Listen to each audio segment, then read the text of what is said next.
the joy and the strength of my life. He moves all pain, misery, and strife. He promised to keep me and never to leave me. He's never ever come short of his word. I've got to fast and pray, stay in the narrow way, and keep my life clean every day, because I wanna go with him when he comes back. I've come too far and I'll never turn. Ooh, God is, God is, God is, say God is, ooh, God is my all.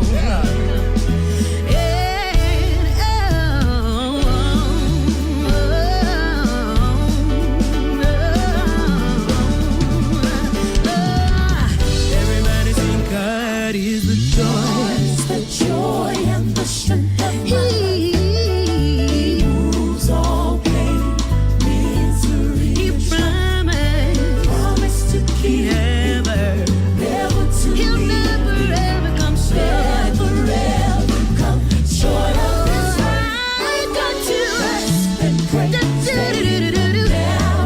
Keep my life clean. Because I want to go with him when he comes back. I've come too far and I'll never said God is.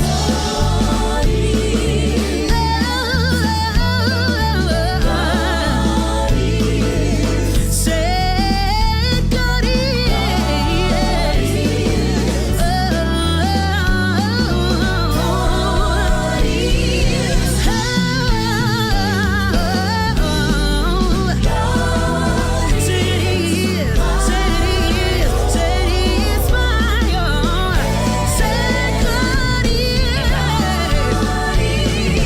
everything I need him to be. God is.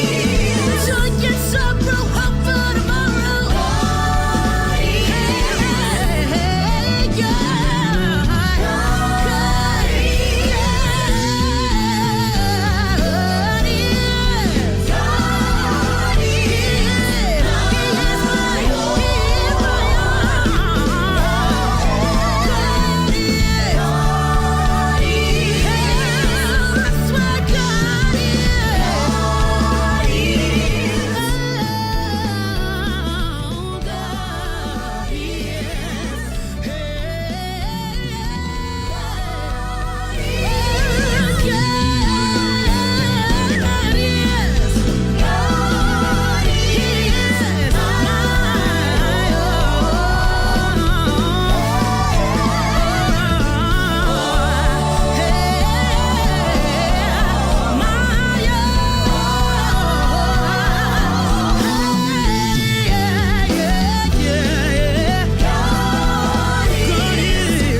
Everybody saying that.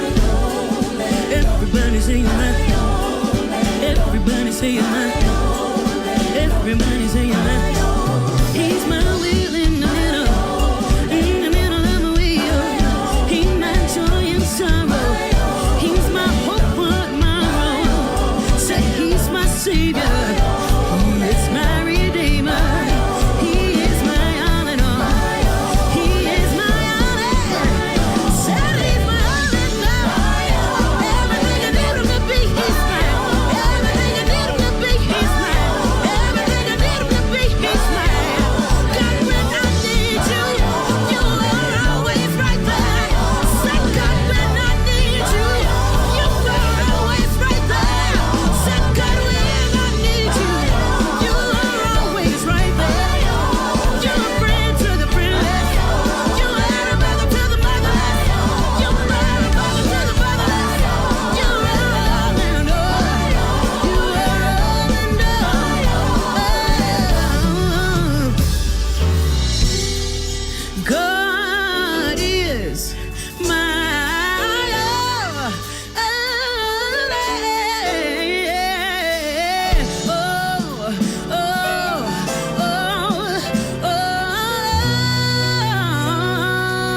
things work for our good, though sometimes we don't see how they could. Struggles that break our hearts in two sometimes blind us to the truth. Our Father knows what's best for us. His ways are not our own. So when your pathway grows dim and you just don't see Him, remember you're never alone.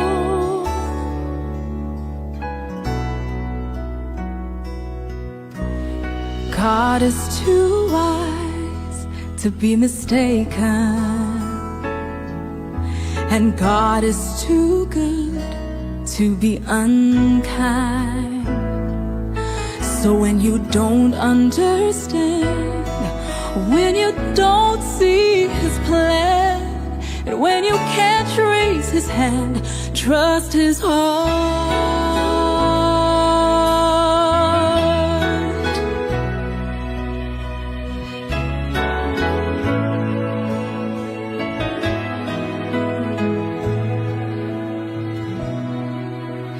He sees the master plan, and He holds the future in His hands. So don't live as those who have no hope. All our hope is found in Him. We see the present clearly, but He sees the first and last. And like a tapestry, He's weaving you and me to someday be just like Him. Oh, God is too wise to be mistaken, and God is too good to be unkind. So when you don't understand, when you don't see His plan, and when you can't trace His hand, trust His heart. He alone is faithful and true, and He alone knows what is best for you.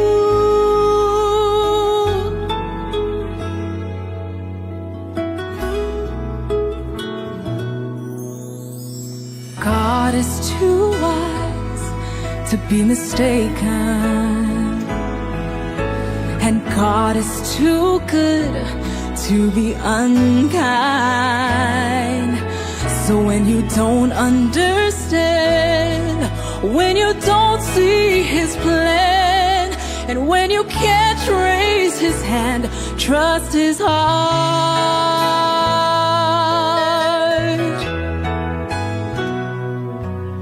When you don't understand, and when you don't see His plan, and when you can't trace His hand, trust His heart.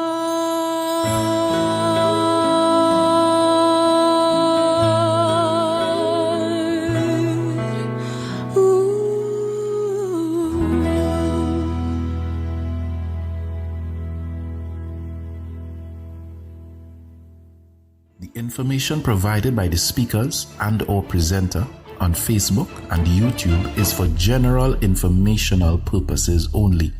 All information is provided in good faith. However, Constructive Talk makes no representation or warranty of any kind, express or implied, regarding the accuracy, adequacy, validity, reliability, availability, or completeness of this information.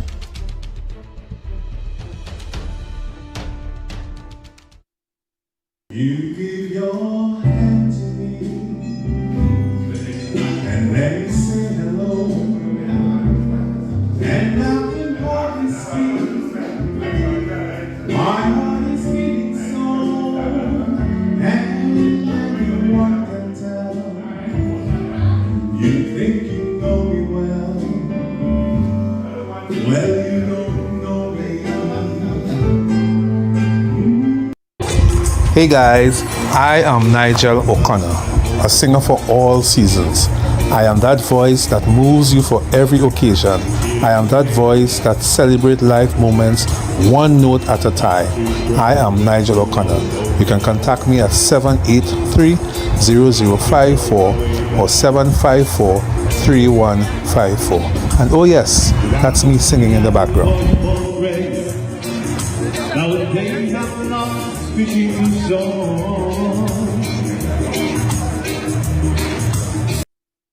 Brown Eyes Promotion presents We Outside Tobago Carnival 3, October 24th to 27th, an all-inclusive package, inclusive of breakfast, lunch, and accommodations. Smith Drive, Lowlands, Tobago, opposite Gulf City Mall. Limited spots. Book yours now. Call 713-4029. Accommodation options: 1 bedroom with a kitchenette, 2 beds, up to 4 people, or 2 bedrooms self-contained, 6 people max, queen size, plus single beds. Check-in time 2:30 p.m. Check out 11 a.m. Limited spots available. Prices with breakfast and lunch: $2,000 per person. Breakfast only $1,700 per person. Half payment due by July 31st. Pay off by September 30th. Non-refundable. Payment plans available. For more info and to book your spots, call 713-4029. We outside Tobago Carnival 3 from October 24th to 27th. All courtesy Brown Eyes Promotion. We do not own the copyrights for the song playing in the background.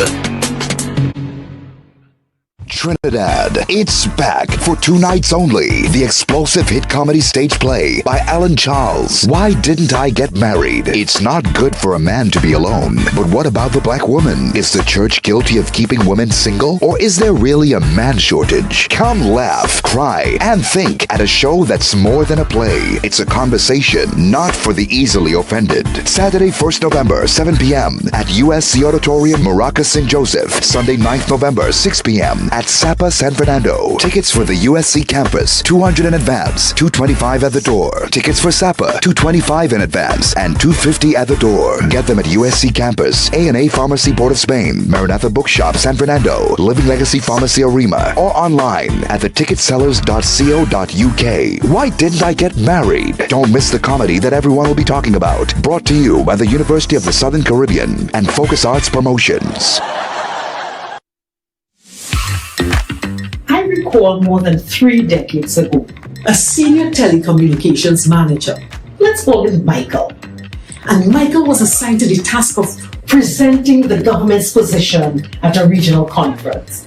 Michael struggled and visibly trembled, especially since he presented after the retired North American ambassador, who had the audience in stitches, laughing up every word. I'm Dr. Madonna Doyle. And I made a silent vow then to help people like Michael, who are technically competent, but who struggle and succumb to fear when speaking in public. Now, as a communications architect, I partner with organizations and individual leaders to transform their leadership presence, including the way they express themselves. So, if your goal is to amplify your authentic voice, influence others, and lead with confidence, join me from October 28th to November 11th for our Communicate with Confidence online course. To all the Michaels, it's possible to overcome fear, step fully into your role, and lead with confidence.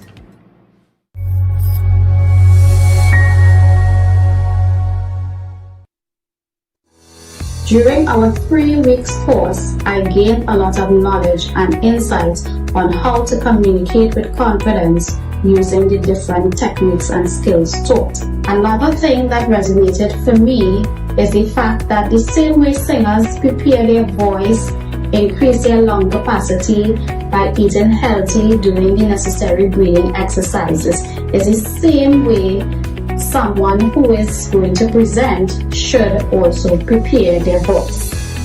For persons who are interested in participating in this course, I say go for it, because you too will be able to find your coping skills, or how the runners and they just psych up themselves when they're on the start line before they start to be focused to finish that race. You would be able to find your coping mechanism.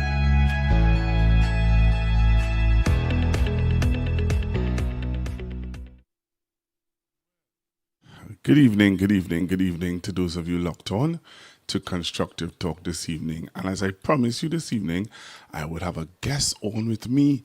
And my guest is already on the phone line, ready and willing and gear up to go to share the information with you about a program that she is offering to those of you who are scared. You know, you can't speak in public, you're shy, you're timid, you may not know how to formulate words properly, you may have everything on paper, but to psych up yourself and to build the confidence to present it the way that you know would be able to will be able to bear fruit.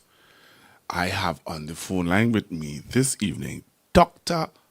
Madonna Doyle. Now, before she says anything, I remember working with Miss Dr.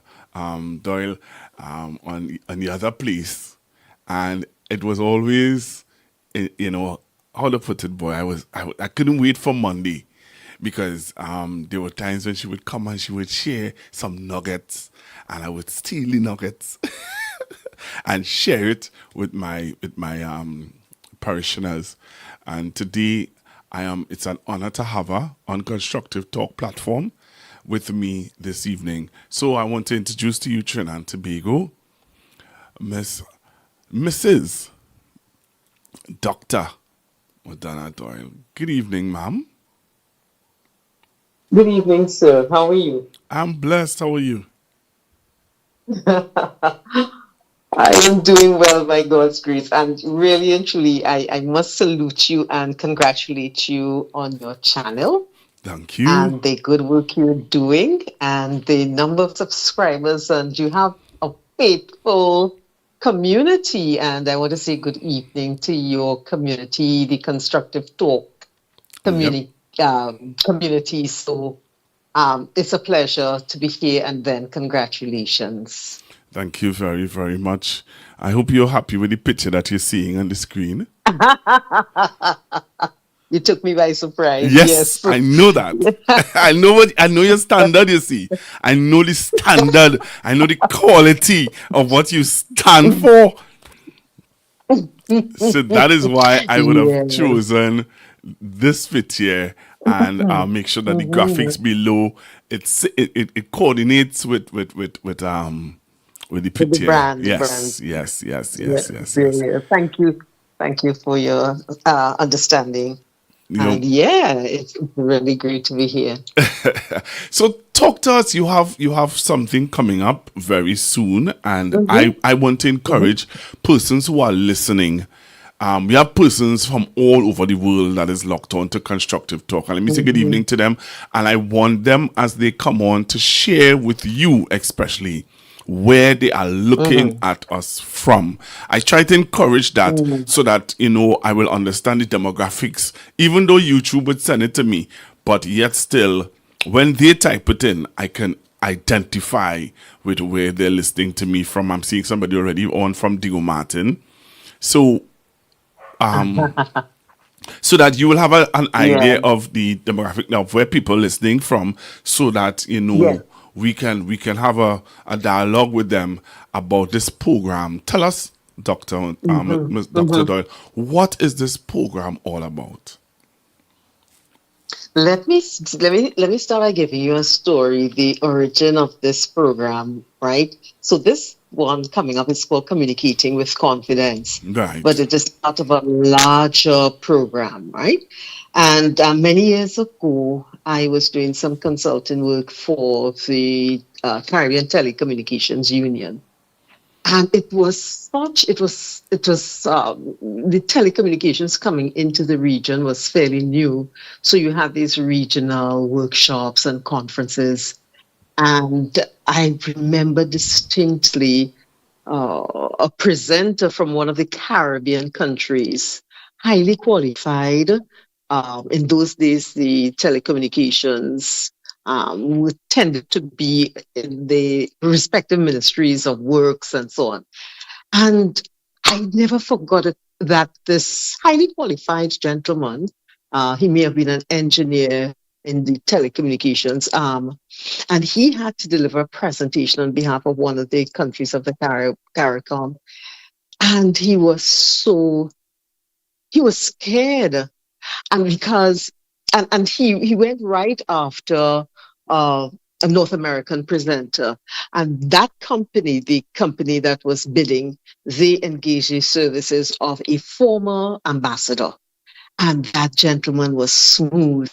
So it was like chalk and cheese. Here you have a highly qualified engineer from the Caribbean, but you had a former ambassador, and that ambassador knew how to work the crowd, how to engage his audience. And our representative sounded technically, but he didn't know how to engage.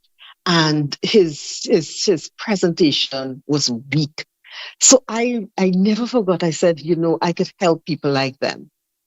I called him a fictitious name, Michael.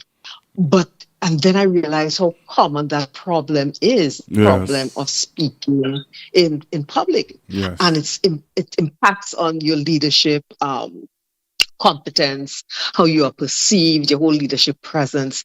And that propelled me to start training persons in public speaking.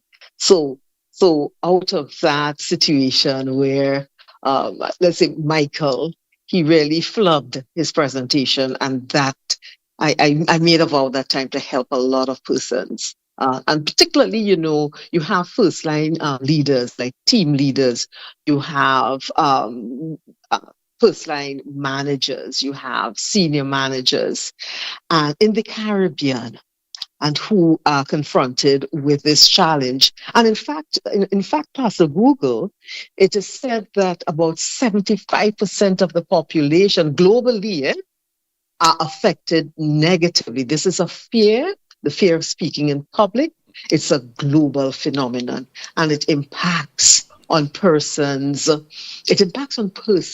leadership. Right. So hence, and my heart is really about how to help and equip persons to deal with that common fear. Mm-hmm. Yeah, I remember I went to Serval when I had finished school, and the Serval had a program called they have something called ADP, Adolescent Development. And yes. Okay. And in that program, there is something called public speaking. They teach you how to stand, your posture. They teach you eye contact. They teach you they teach you how to prepare a speech. All the protocols of preparing a speech. But most of all, they taught us about self-confidence. You have to be they taught us about that. They ensure that you had to be so confident in yourself, that boy, when you stand up in front of your classmates, they used to have people heckling you. What you saying not making sense? Paid hecklers. Yeah. What you saying not making sense? Come back again. You're boring. And you had to still keep your composure. Yes. But it was a really, really, I think that was where I got some of my public speaking skills from. Apart from church, Right. apart from my father, Right. who would have taken me to the botanic gardens and taught me how to throw my voice. He taught me how to. Okay. Yeah, my dad was he is a stickler for proper communication, but because he's a lawyer, Right. so he was a stickler for proper communication. Stickler. Yes. And as you're sharing, I'm visualizing those experiences that you've had. Yeah. And a couple of things jumped out at me as you're sharing. One, the role of parents, because you can start that self-confidence at home. Mm-hmm. That is so important. And it goes, deeply, that sense of self, that sense that I am wanted, I have something to say, I am needed, and my experience and my insights are valuable, and that you have the confidence to contribute your insight, experiences, your knowledge, and so on a platform. Then the other thing too that jumped out at me as you were sharing has to do with the kind of training that we derive in both formal and informal ways. When I was involved in theater, we went by the sea to do that voice projection. So I chuckle when you're talking about going into the botanic gardens, yes, because those experiences outdoor, how to throw your voice and even how to manage your vocal projection. So I encourage parents, I encourage both formal and informal leaders to invest in grooming and coaching their charges in church, in formally and informally, because it is a lifelong skill. It really, really is. It goes a long way. Yep. And what we've noticed is our education tends to be so academic rather than social. So persons may be bright as a bulb academically, but when they are confronted with teamwork, when they're confronted with influencing others in their organization, they are challenged. So therein, it's a major challenge. I remember even in participating in management meetings, some persons, again, technically sound, but they have a challenge at how to present their position.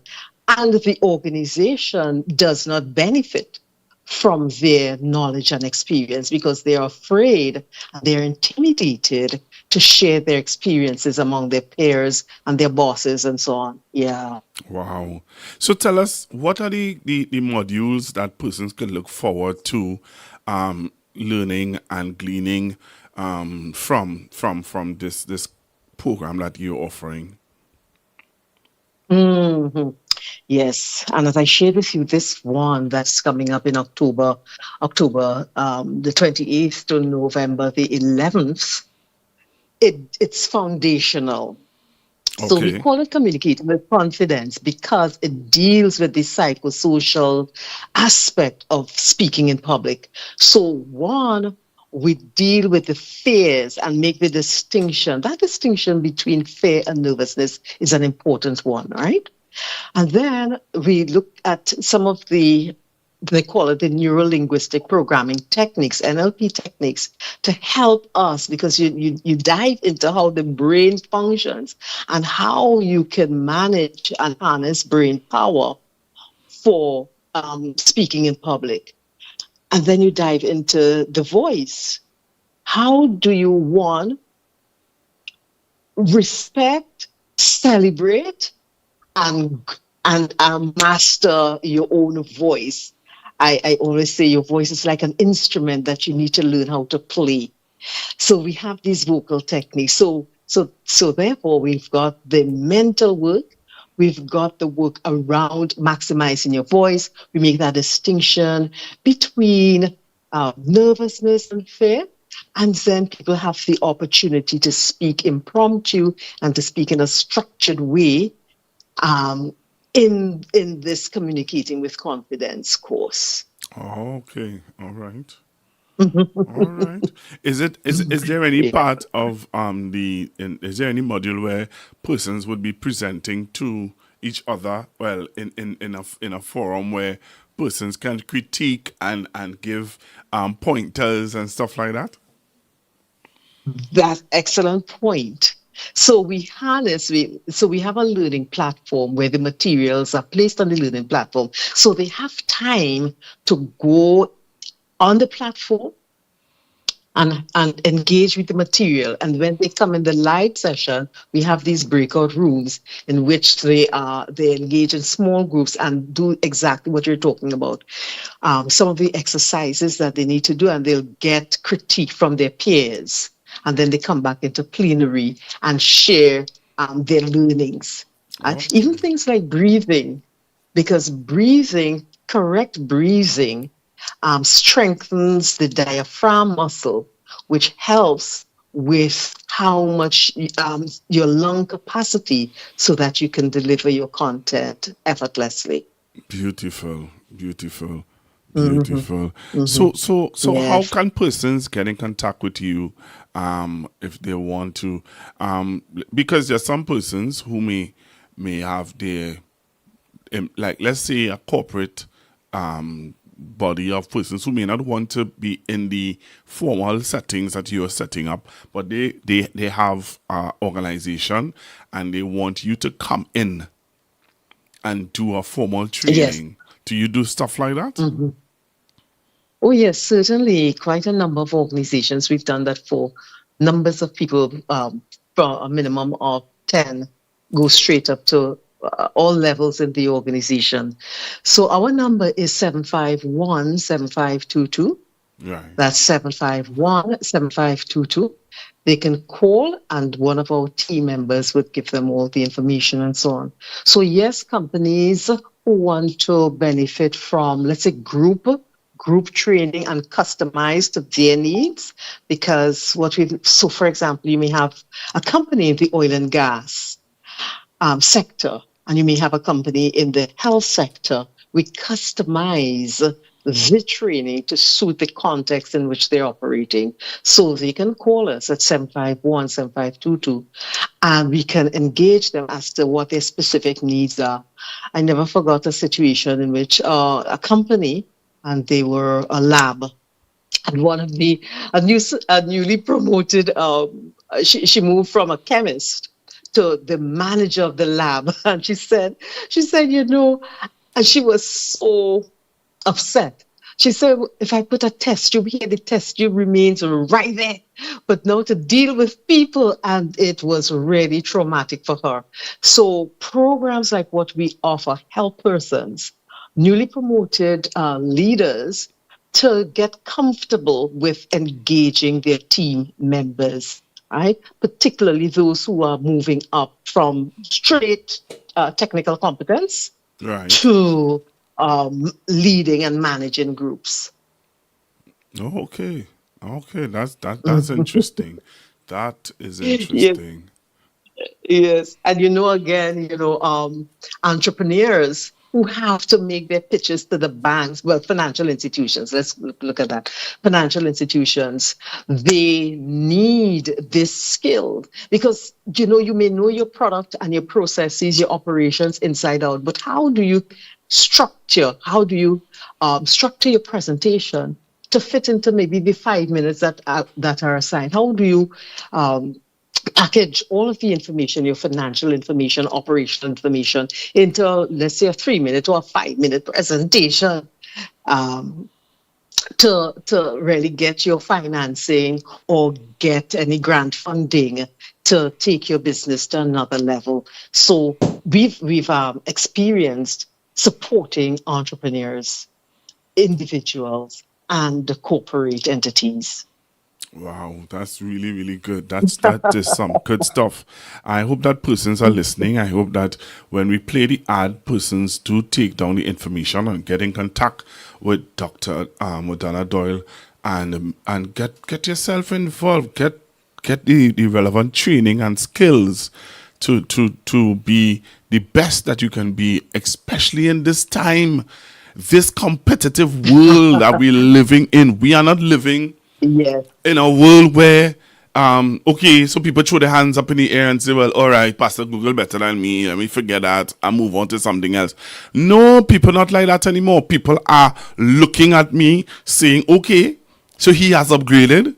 He is now doing it on a different level. I am going to find a way to compete. We're living in a serious competitive world. Yes, indeed, And there's a term to describe this context, this global context. It's called VUCA.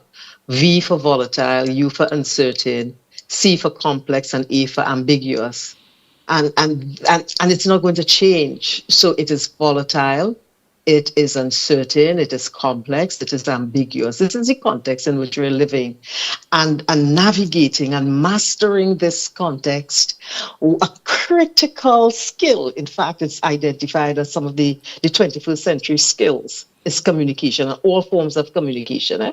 So it is, so what we're sharing about is a microcosm of the bigger need for communicating. So I'm doing my part in obedience to God and helping persons who may be affected, and they're seeing that this fear is severely crippling them. So my part and my vision and passion is to help them. Wow. I know that persons who are listening, because we have close to 300 and something persons coming on. So the live is going up, and I know that there are persons who look at the program after. Yesterday we had over 5,000 persons who already look over the program. So there are persons who, Dr. Doyle, this platform is always, I'll be honest with you, it always surprises me. When I go back and I look at the comments and the advice, there are persons who, I just give you this example, right? And because we're talking about communication and we're talking about, there was one time I got a call from a lady from America. She said, Pastor Google, I enjoy your show thoroughly. She started commenting me at first, right? Then she said to me, I have one problem. I said, what is that problem? She said, you repeat yourself too much. That is constructive criticism. Yeah. So she said to me, I know that you're trying to drive home a point. I know that you're trying to, you may repeat yourself because of persons who may be now joining the conversation or joining the live or whatever. She said, but there must come a point in time where you stop.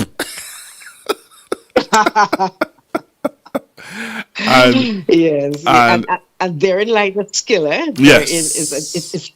It's both the delivery and then the toolkit, the vocabulary and the right word for the right context. Yes. So I'm seeing somebody in the chat asking about our social media address. Okay. We are on Facebook. You just look up Madonna Doyle on Facebook. You can look up Madonna Doyle and Associates on Facebook. We are also on LinkedIn. And again, on LinkedIn, you just look for Madonna Doyle. Yes. Yeah. Let me just. I want to play the ad for those of you who are now joining us and they want to know, what are they talking about? What is this all about? So I'm going to play for you. I'll play for you the ad so that you can come up to speed of what we are talking about. All right. So take a listen to this. Sure. Sure. To Trinidad to be gone, by extension, the world.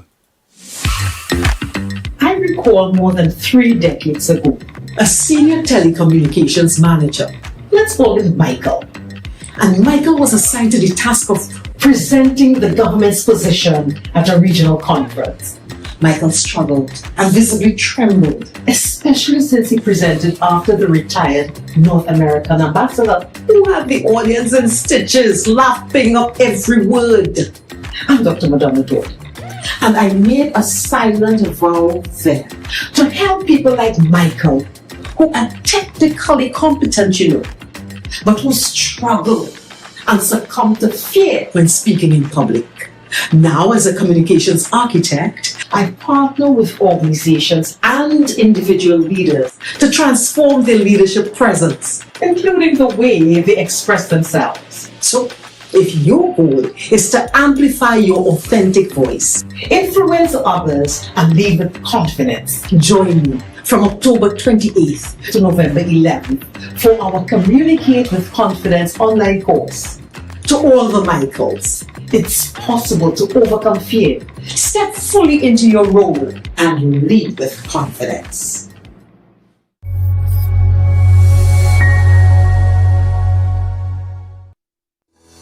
During our 3 weeks course, I gained a lot of knowledge and insight on how to communicate with confidence using the different techniques and skills taught. Another thing that resonated for me is the fact that the same way singers prepare their voice, increase their lung capacity by eating healthy, doing the necessary breathing exercises, is the same way someone who is going to present should also prepare their voice. For persons who are interested in participating in this course, I say go for it, because you too will be able to find your coping skills, or how the runners and they just psych up themselves when they're on the start line before they start to be focused to finish that race. You would be able to find your coping mechanism.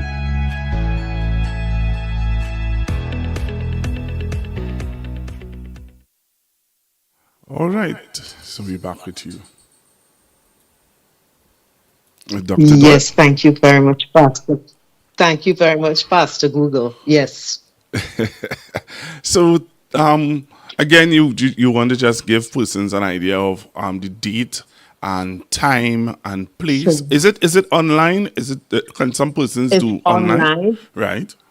Yes, it's online, and as we have a learning platform, so persons who sign up, they get access to the material so that they engage with the material, and then we have the live sessions in which we practice the techniques.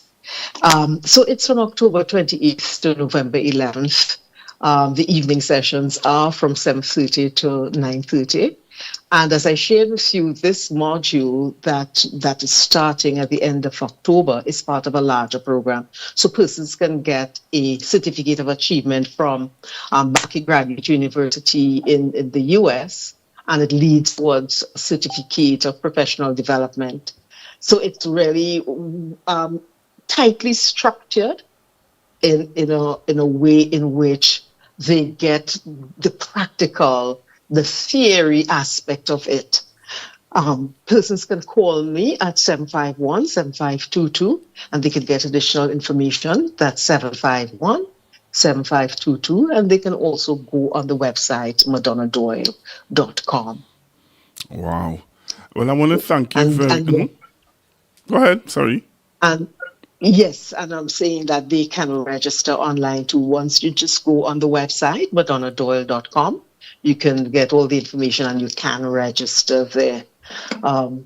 I want to thank you for the opportunity to engage with your faithful audience, the community that you are building, and to congratulate you and the community, your community, for being very vocal and engaged about some of the wider national issues. Yeah. You're just giving them a platform to share.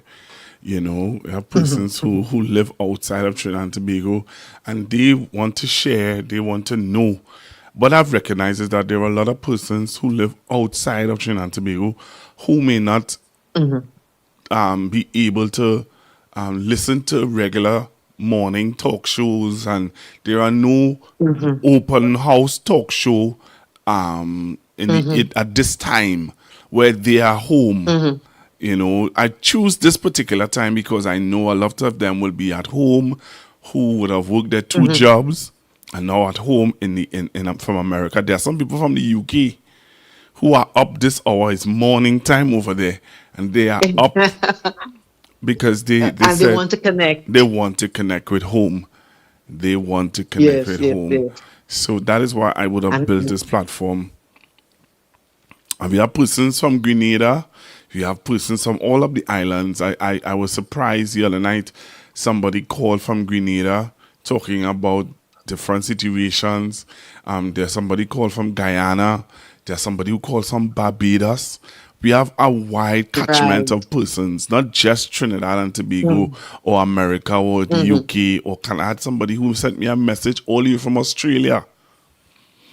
Yeah. You see how the Caribbean people are located all over. Yeah. And that is good.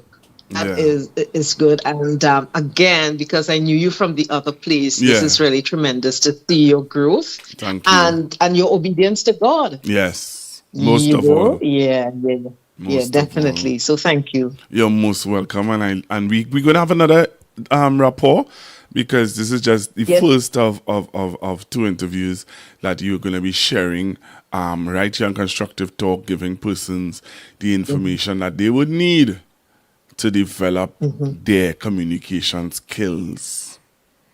And as we wrap up, I remember one person called recently because a colleague spoke to her about the program, and she is an accountant, and really recognized the need, because accountants do have to present their financials before their boards and so on.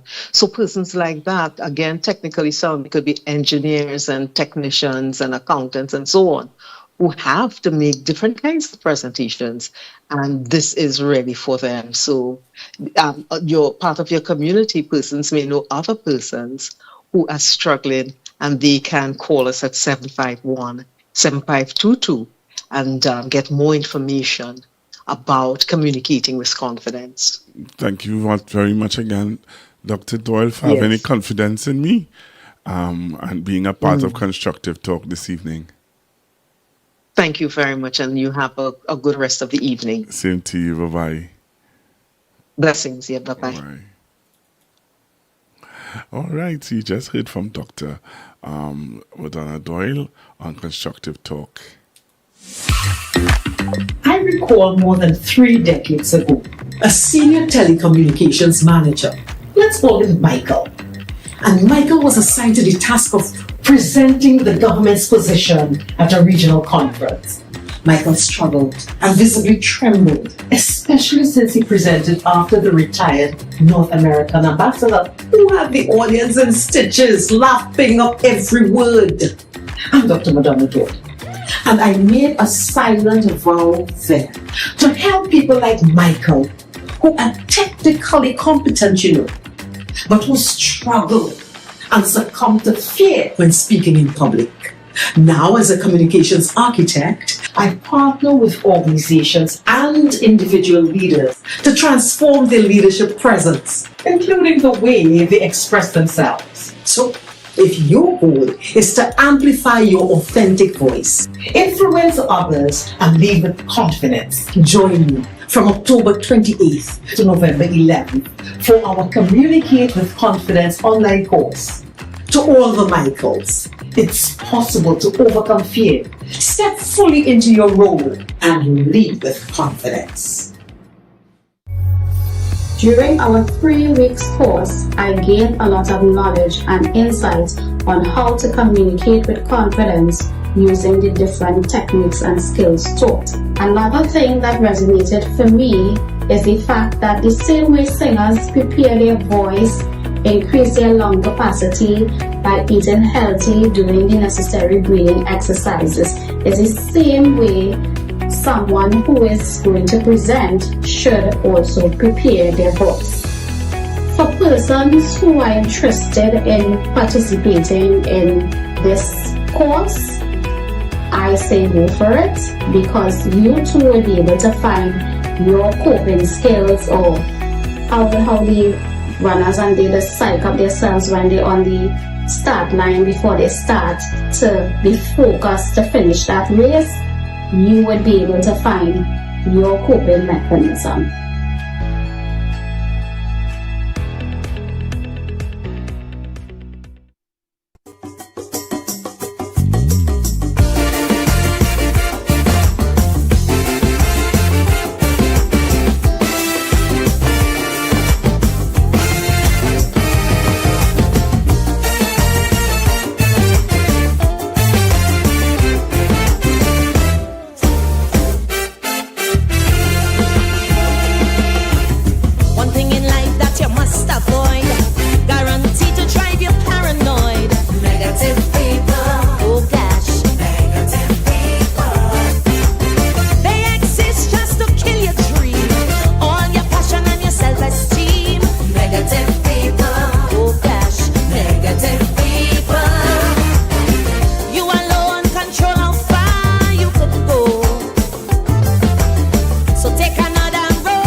Quitters never win.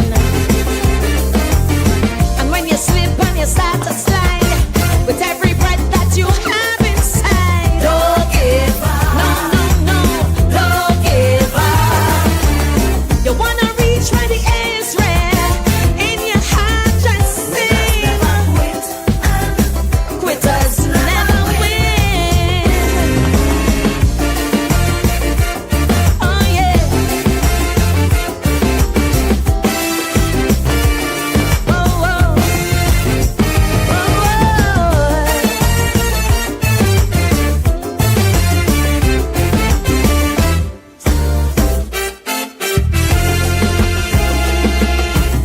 I see them smirking all day long, with the peacock and the mobile long.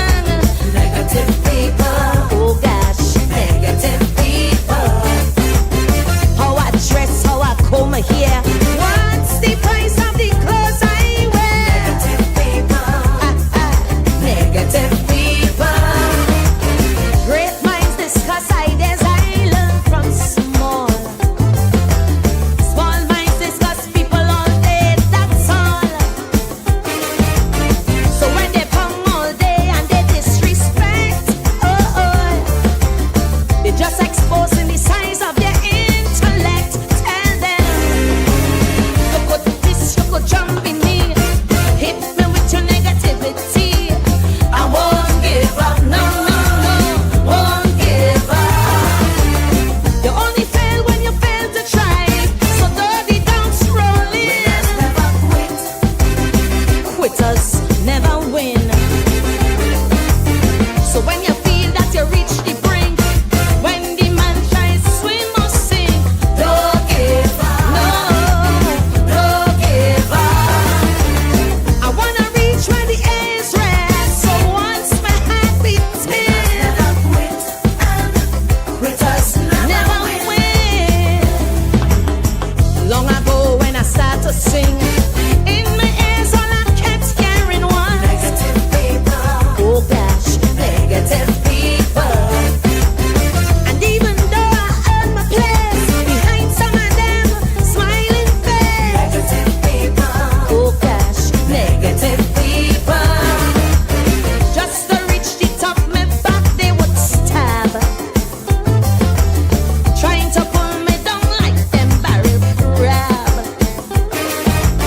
Pretending them is friend, but I must admit, oh, oh, I just don't have no time for no hypocrites.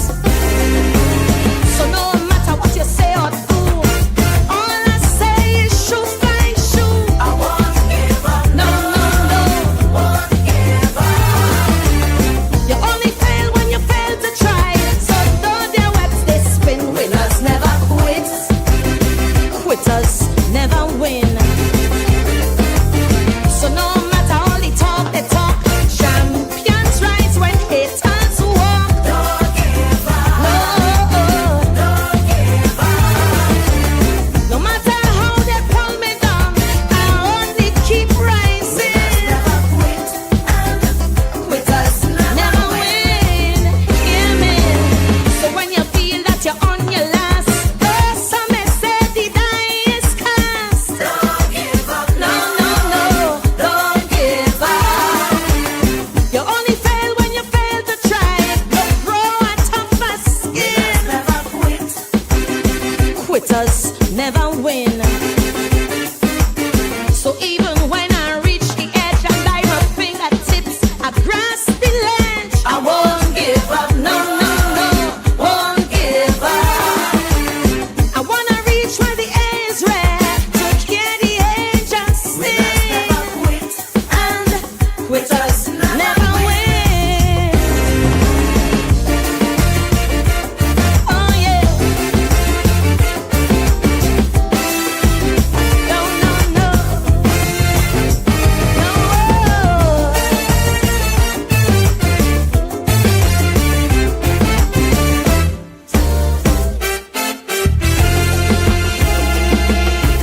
Long ago in the jungle, there lived a monkey who was best friends with a deer.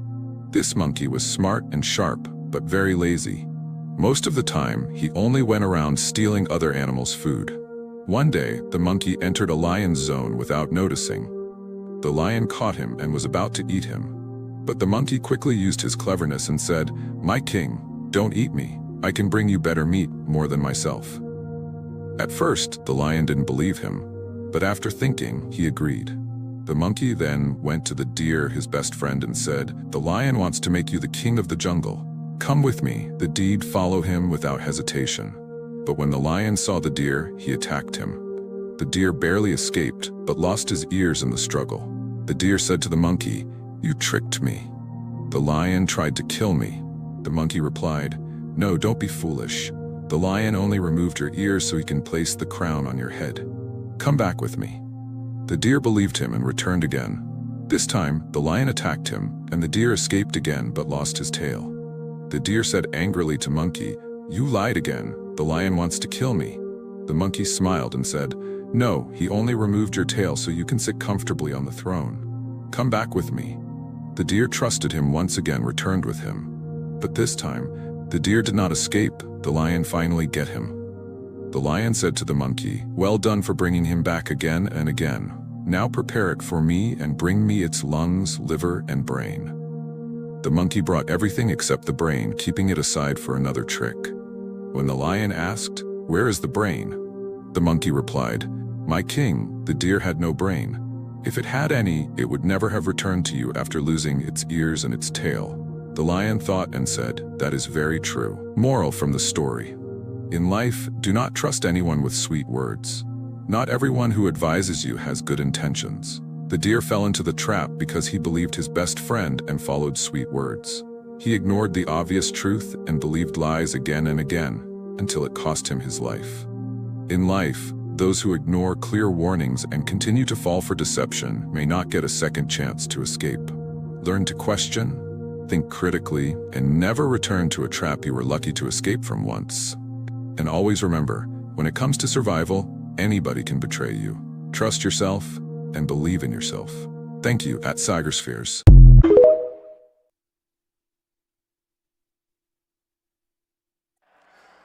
I want to start by reading a quote for you that is trending online now. Someone sent it to me and I saw it so many times. I think it's good for us to read this quote. I'm sure when I start to read it, you will be familiar with it. It says, "Out of hatred for the cockroach, the ants voted for the insecticide." Out of hatred for the cockroach, the ants voted for the insecticide. They all died, big on in the tail, including the housefly that didn't even vote.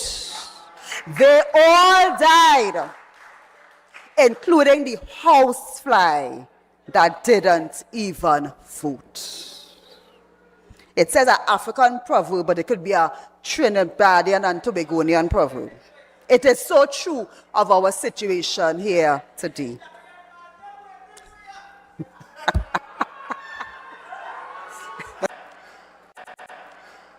I want to start by reading a quote for you that is trending online now. Someone sent it to me and I saw it so many times. I think it's good for us to read this quote. I'm sure when I start to read it, you will be familiar with it. It says, "Out of hatred for the cockroach, the ants voted for the insecticide." Out of hatred for the cockroach, the ants voted for the insecticide. They all died, big on in the tail, including the housefly that didn't even vote. They all died, including the housefly that didn't even vote. It says an African proverb, but it could be a Trinidadian and Tobagonian proverb. It is so true of our situation here today. Isn't that true? Could we identify with what Dr. Dolly has just read out? Is it true? Is it not true? Is it that we trying to create something that is not there? Hear what I'm saying to you, Trinidad and Tobago, and by extension the world. You all were fooled. I'm coming straight this evening. You all were fooled.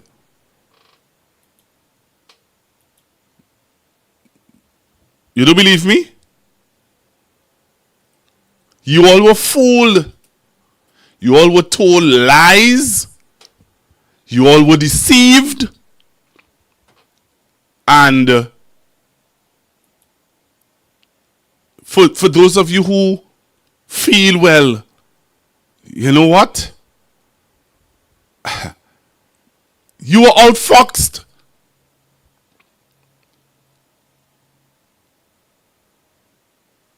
The monkey fooled you. You were fooled. What am I talking about? Did you hear the news this evening? I'm going straight into it. Did you hear the news this evening? Are you aware of what's happening in the world and what's happening around you? Were you fooled or were you not fooled? Will you accept that people deceived you? And I'm upset, you know why? You know why I'm upset? I am upset because I'm hearing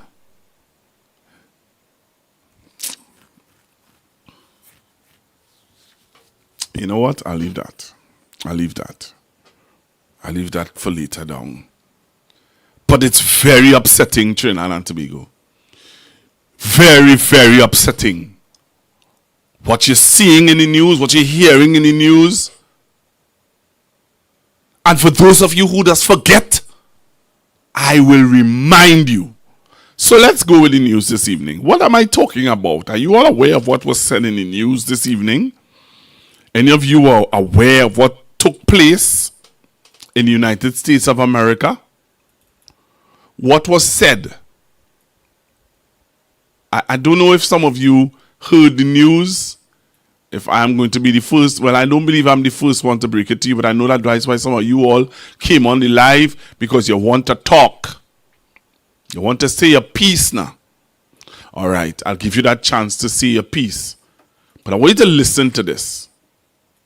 For this country to explore the dragon gas deal with Venezuela, the U.S. government has reversed its decision. This was revealed after Prime Minister Kamala Persad-Bissessar met with U.S. Secretary of State Marco Rubio today in Washington, D.C. However, analysts are warning this country's turbulent relationship with Venezuela could prove to be an obstacle at the negotiating table. Doris Polo has this story.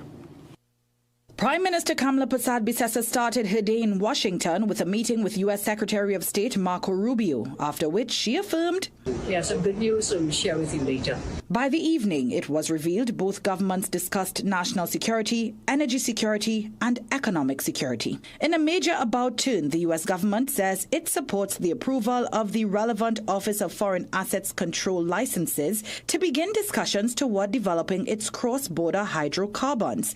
It comes 5 months after the U.S. government revoked the OFAC license from the previous administration. CNC3 News reached out to former Energy Minister Stuart Young and former Prime Minister Dr. Keith Rowley on this development, but received no response. However, Energy Minister Dr. Rudal Munilal hailed what he called the Prime Minister's telling achievement in renewed proposal to resurrect the Dragon project. However, as the government took a victory lap, analysts warned TNT's relationship with Venezuela could pose challenges. I don't think it's irreparable. I tend to feel that we can still, by keeping our mouth shut most of the time and, not openly supporting a lot of these American actions here, we may still be able to probably, get back our relations with the Venezuelans. Meanwhile, economist Mariana Brown says government's rhetoric towards Venezuela could come back to haunt them. It was always an issue that you would have to have you have to have conversations with Venezuela. So there's no need for you at this stage to basically go on and slap Venezuela in the face. because you now need to do a turn around and talk to them and set up a relationship once again. While the OFAC license may be back on the negotiating table, the cards rest with Nicolas Maduro's Venezuela. Doris Polo, CNC3 News.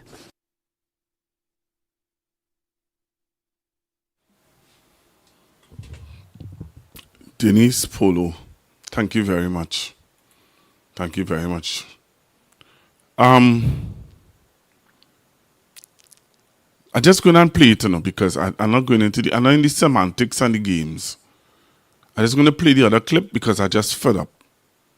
You know what I'm fed up of? I'm fed up of people who love to be fooled and taken for clowns in this country.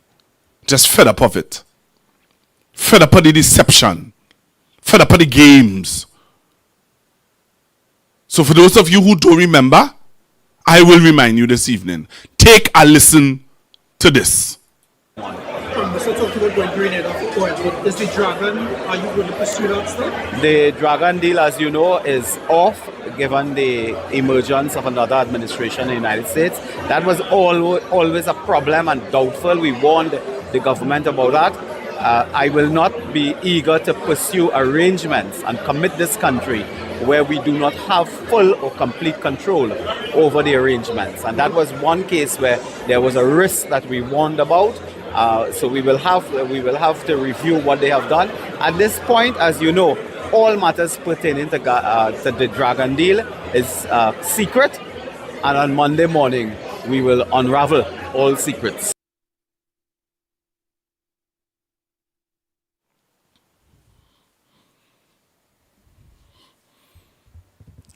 What Dr. Munilal say? What did Dr. Munilal just said to you guys?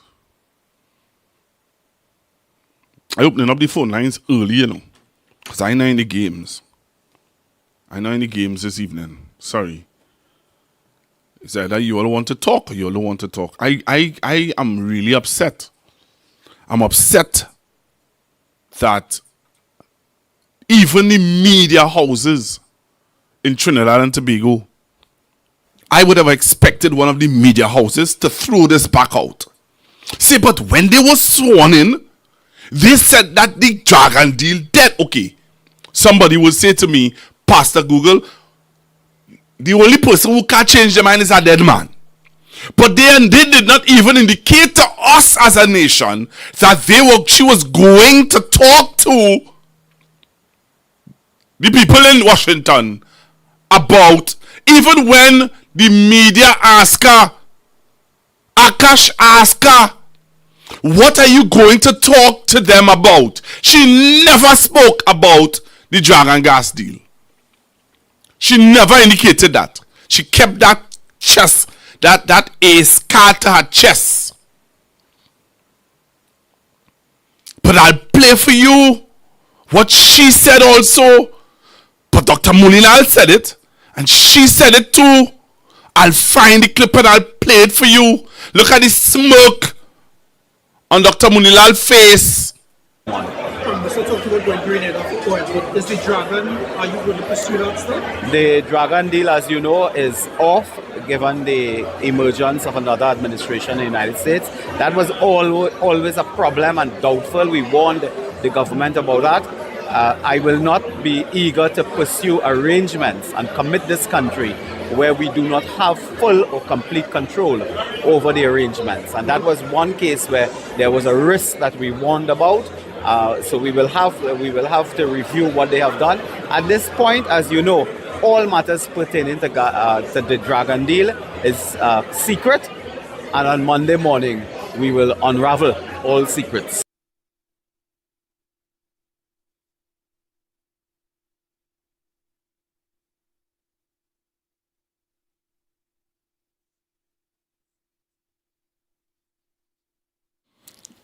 Look at the smile on Dr. Munilal's face.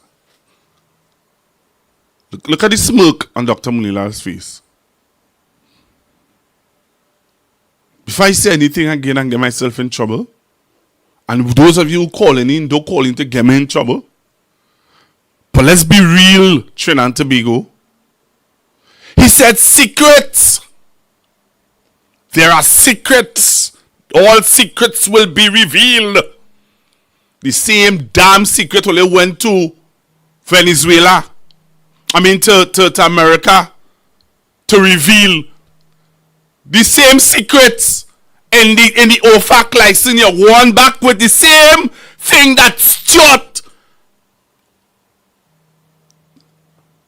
MP Young. Look, only a wicked boy. Only Tuna Puna. Let me call out the names. Tuna Puna. San Fernando West. Labre. Point 14. Moruga. Sandy Grande. The same OFAC license that Dr. Rowley and former Prime Minister Young will have fought to get. Only went, Mr. Sessa went with went to beg to get back. They didn't change nothing in they just went and begged. And only want to sit down in the house and pretend as though PNM was so evil, wicked, and bad. The PNM was so evil, wicked, and bad, but the UNC, Miss Bisessa, going with the same plans. Only leave me alone now. Hello, good evening. Good evening, Pastor Gold. Yes, sir. Good evening to listeners of this Tobago and the wider world who listen to this station. Pastor Gold, they have no money. The current country, they're in problems, so they have to go and beg. And not only that, didn't I, over the last couple of years, hear talk show hosts ravage and damage the Dragon deal and talk about it in good? Talk show hosts who was on 919 to spend all the time saying about how it's a waste of time. Then we hear just recently, Mrs. Bisasa say kill them violently. That was referring to Venezuelans on the sea. So they're going back to Maduro now. The same man who always was saying to the US to kill people on the sea, kill them violently. Only going back to them now, beg for the Dragon deal to come back. What kind of hypocrisy? What level of hypocrisy we see in here? This is mind-boggling. And you're right now, Pastor Google. You're hearing nothing from the media. Hey, this country is so people in this country so evil and so wicked. What level? Imagine. It's just like all the workers, 40, almost 50,000 people going home, and nobody is saying nothing. Everybody cool with it because it is not them, right? But all they're doing, this will come back to hunt us, All they go by Maduro now. They was wishing America flatten Venezuela. Now all they have to go back cap in hand and begging. All you go back to them now. Boy, this is a hell of a place to live in, boy. A hell of a place.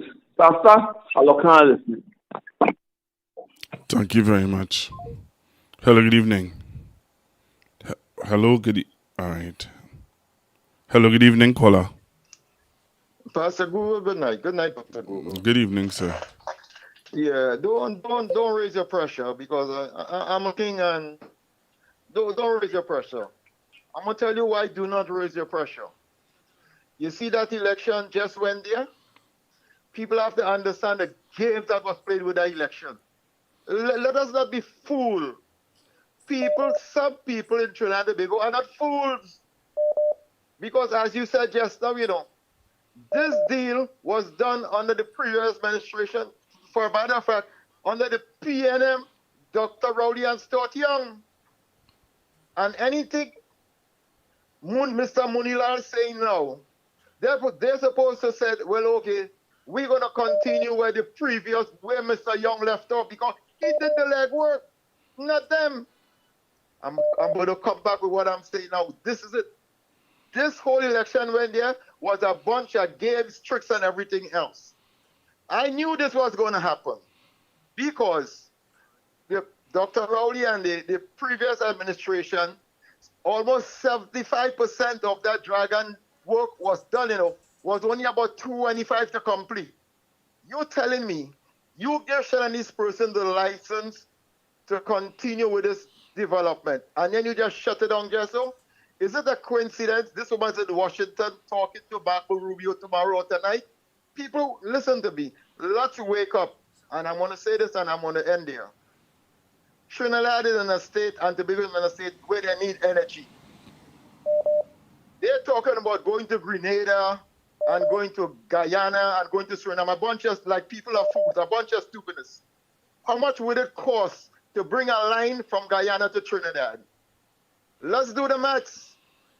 From Trinidad to Venezuela is right there. That job is already 75% complete, 75% complete. So it's in Trinidad and Tobago best interest. Don't matter what I say about Mr. Maduro, they're going to look like a pack of fools. They will look back for a pack of fools. But I'm going to tell you what. If it can happen, let us be happy for the Trinidad and Tobago, not for the UNC, because they might go stay in power. And that whole thing with a dragon deal, everybody was beating their pan. And now they got to run back and beg the man for his stuff. Good night, sir. But before you leave, right, I want you to listen to me. Hello? Oh, you left already. I wanted to share something with you, but you left already. Hello, good evening. Good evening, Pastor. Good evening. Yeah. Good evening, sir. Yeah, Pastor. Yeah, Pastor. I just want to give a little share update on something, right? So today when the UNC sent out their press release, they never gave any indication that they were doing, that the Prime Minister went to negotiate to recommence the gas deal.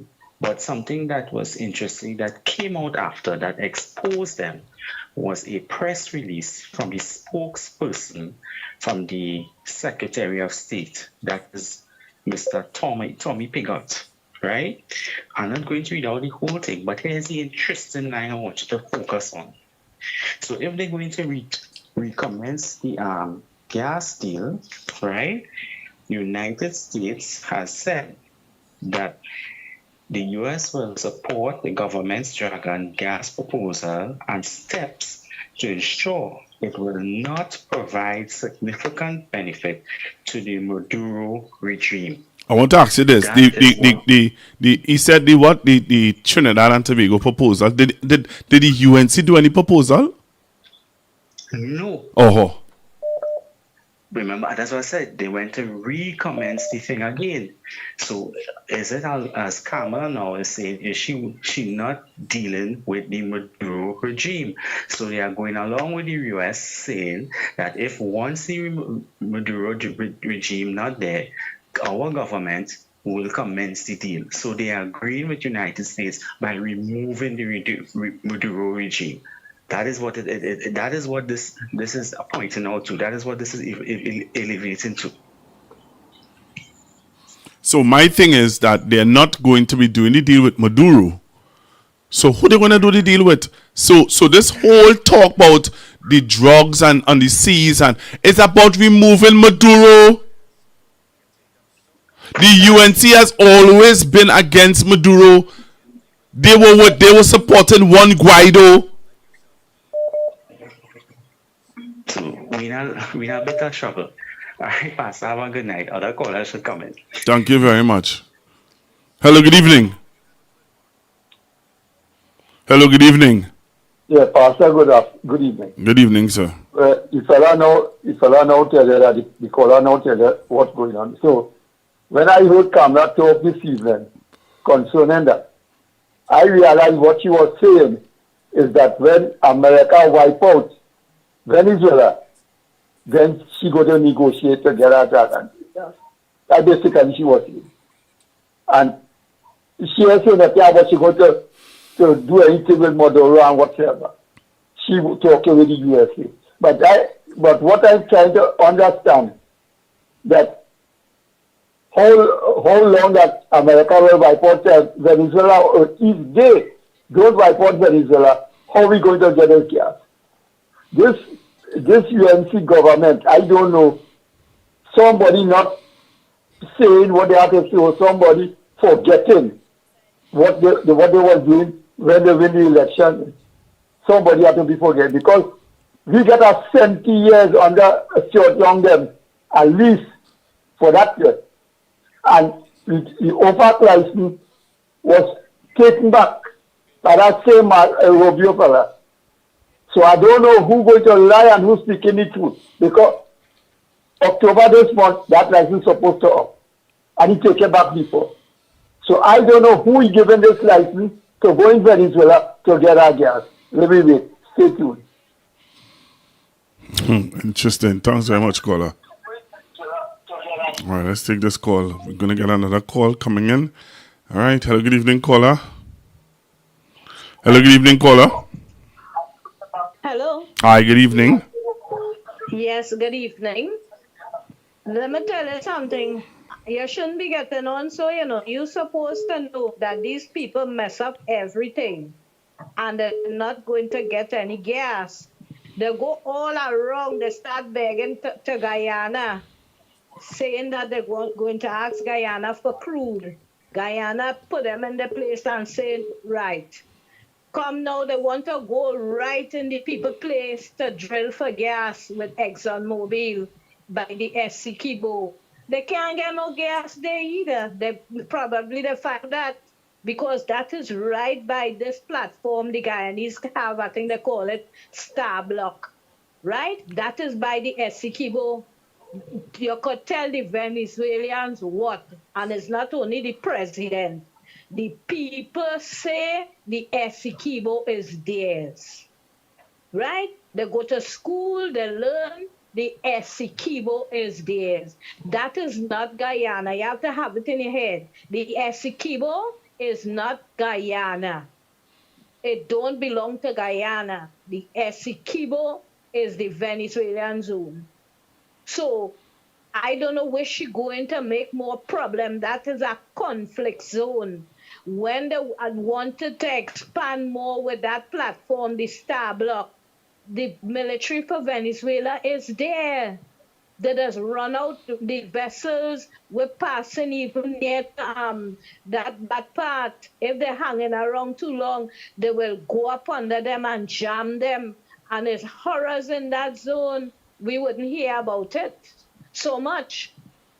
But it has happened. At time a ship was leaving to come here.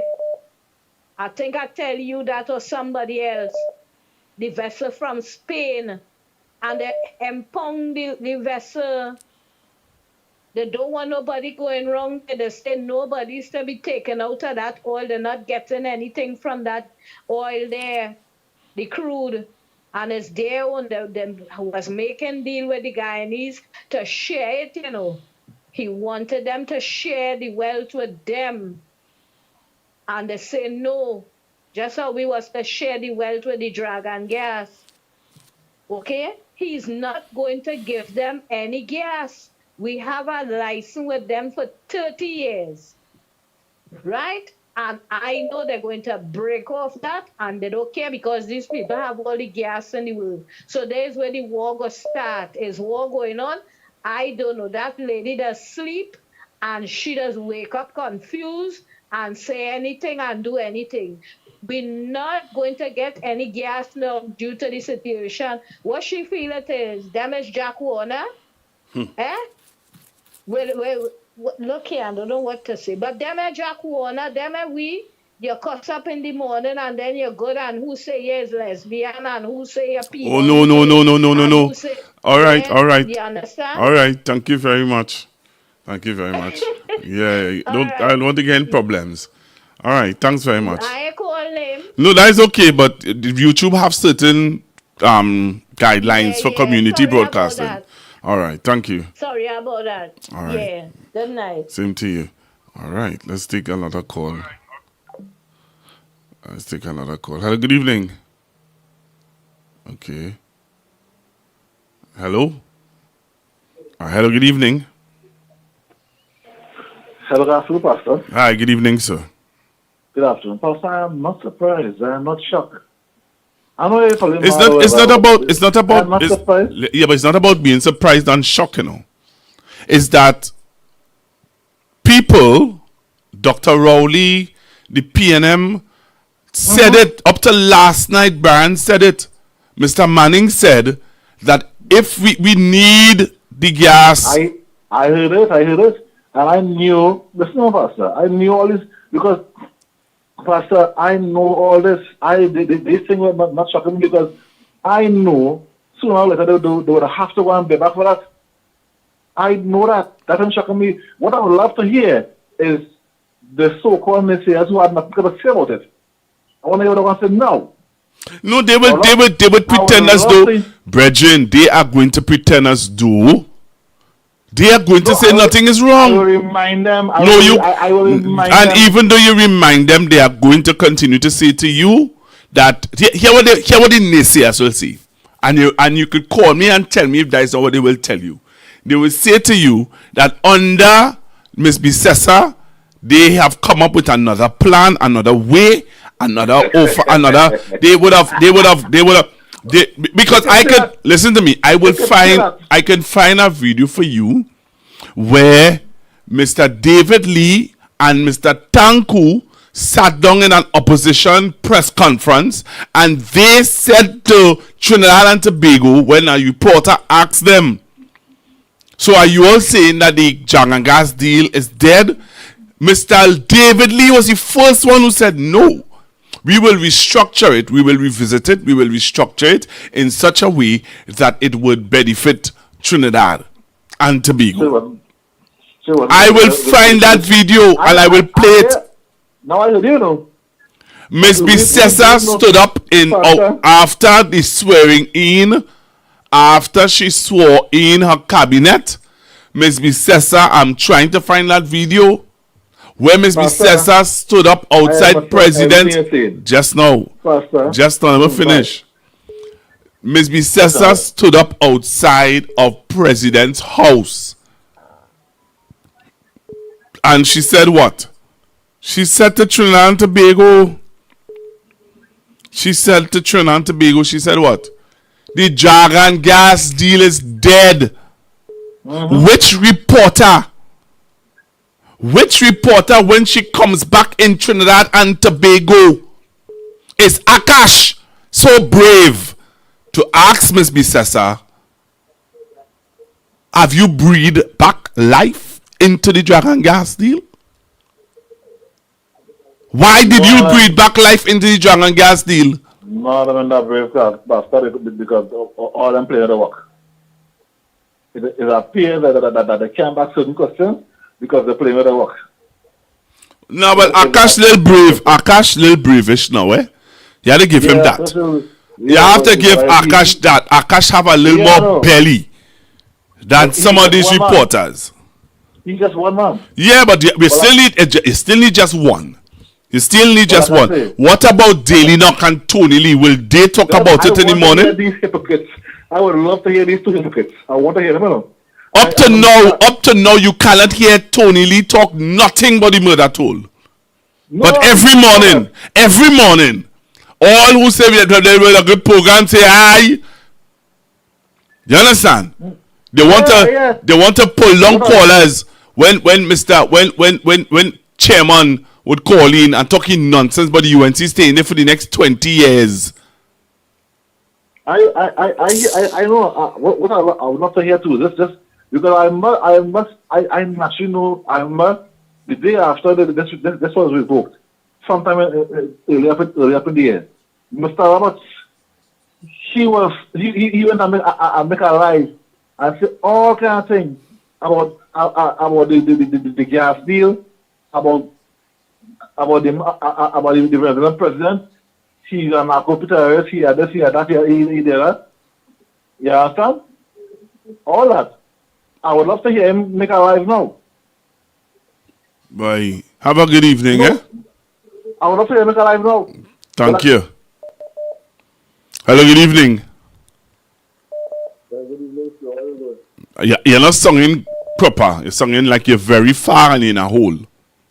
You're singing like you have more loudspeaker. Yeah, better? A little better. Let's go. Let's see how that's singing. Yeah, listen. I was so surprised to see the gleeful, or to hear the gleeful tone in Mr. Munilal's voice and the duplicity of these people. Right? Unlike the previous caller and yourself, she boasted about the dragon dead and they will look for other places, right? But yeah, what's happening? What people are considering now, right? So you could get back the OFAC license, right? Nothing wrong with that from the US, right? But who are you going to talk to in Miraflores? No, well, they're saying that they can't talk to Maduro. America tell them they can't talk to Maduro. They have to talk to they have to wait until Maduro is no longer there. Regime change. Yeah. So all the talk my father was talking on this platform about the purpose for that whole thing that's happening in the Caribbean seas is for regime change, and you have people calling to tell me that my father spreading fake news and misinformation. Oh. No, but remember, me and you had even discussed that on the night on the chat. I was watching the chat. They say we don't know what we're talking about and we warmongering and all kind of thing. Because this is America's playbook from since 1805 with the Monroe Doctrine possible. But that's what Dad said to us. In this hemisphere, that is their. They are the bosses of the Western Hemisphere and Latin America and the Caribbean. They can do what they want. Right? So it is confirmed. And you know what happened? She went there and she was patted on her head for being a nice little lapdog. Now check it. You didn't even get a meeting with President Trump. You understand? You get it with Marco Rubio. So all who feel that was so important and the boastful way they're talking about after one trip. But when Sturgeon and Dr. Rowley went to America under the Biden administration, they were treated with as equals, not superior and subordinate. And that is the difference. That's the difference. And that we couldn't take. You understand? The respect that MP Young and former Prime Minister Rowley would have gotten when they met with not only the multinational business leaders, but President Biden and the other people in his cabinet. Right? They treated them with respect and as equals. No, that's not how they're looking at just another actually. Right? Let people consider that. So let's see. The regime will take whether or if any what part this administration will play in that, right? Thank you. And social development so look forward to, Pastor. I want you to you're most welcome, man. Announcements following the swearing in of a cabinet on Saturday. Among them were the Stand Your Ground laws and home invasion laws, as well as granting firearm users licenses to law-abiding citizens. But one that stood out the most was TNT's push in the energy industry, Grenada, to be precise. But I have a surprise for you. I intend to send my Minister of Energy to Grenada because I'm being told that Grenada offshore has more gas and oil than the Dragon field. So shall we explore that?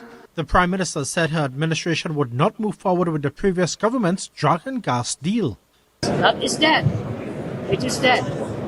They kept it alive for 10 years. And they couldn't do that in 10 years. They're not going to do it now. Let's look right in the Carnival, as I mentioned, Grenada, Guyana, Suriname. Meanwhile, Minister of Energy and Energy Industries, Dr. Rudal Munilal, said it's his intention to position TNT as the energy capital of the Caribbean.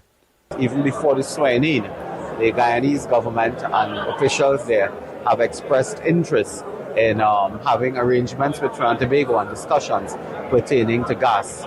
And it is something that we will quickly engage the government and the relevant officials in Guyana. And with regard to the Oando deal with the Point-a-Pay refinery, Dr. Munilal said it is on his agenda and would also pursue an independent assessment of the state of the refinery. And on Monday, I will be calling for all notes and minutes and reports of all the meetings that Mr. Siotong and Dr. Rowley attended pertaining to the energy sector in Trinidad and Tobago. I will be reviewing any and all arrangements with the entity that was being proposed to buy, lease, take the refinery. Prime Minister Kamla Persad-Bissessar though assured that it is government's intention and promise to reopen the refinery. We're committed to opening it. We will have to do feasibility studies, and that is good. Dr. Munilal though said government will work with the trade unions to reopen the refinery, but noted that it may require a capital injection, and he's promised to reveal all on the Oando deal.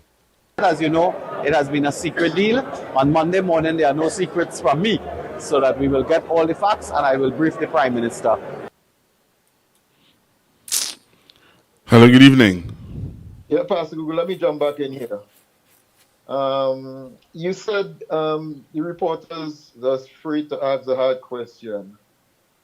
Is anywhere, Pastor Google, when the Prime Minister returns to Trinidad, is there any way you can get into that group of journalists? We need to have someone with a belly to ask some hard questions, man. Sir, I hear you. That's what I would say. No, Pastor Google, listen. We need someone in there to ask the tough questions because we got a bunch of paper reporters all over the place, a bunch of government people, man. We need to ask the questions. And listen to me. TV Wonder could have seen this coming, you know. A blind man could have seen this coming. This is not happening by accident, you know. You know what I'm saying? But this Prime Minister got to be very careful. She's playing a game that I don't know she know what she's doing. She's walking a very tight line. And all I'm saying to this PM, be careful what you're doing. Thank you. Thank you very much. Hello, good evening. Hello, good evening. Yes, good evening once again. Apologizing once again, Pastor. Yeah, man. Okay, listen to this. I now learned that the U.S. government told her that she cannot deal with Maduro. No, she can't deal with Maduro.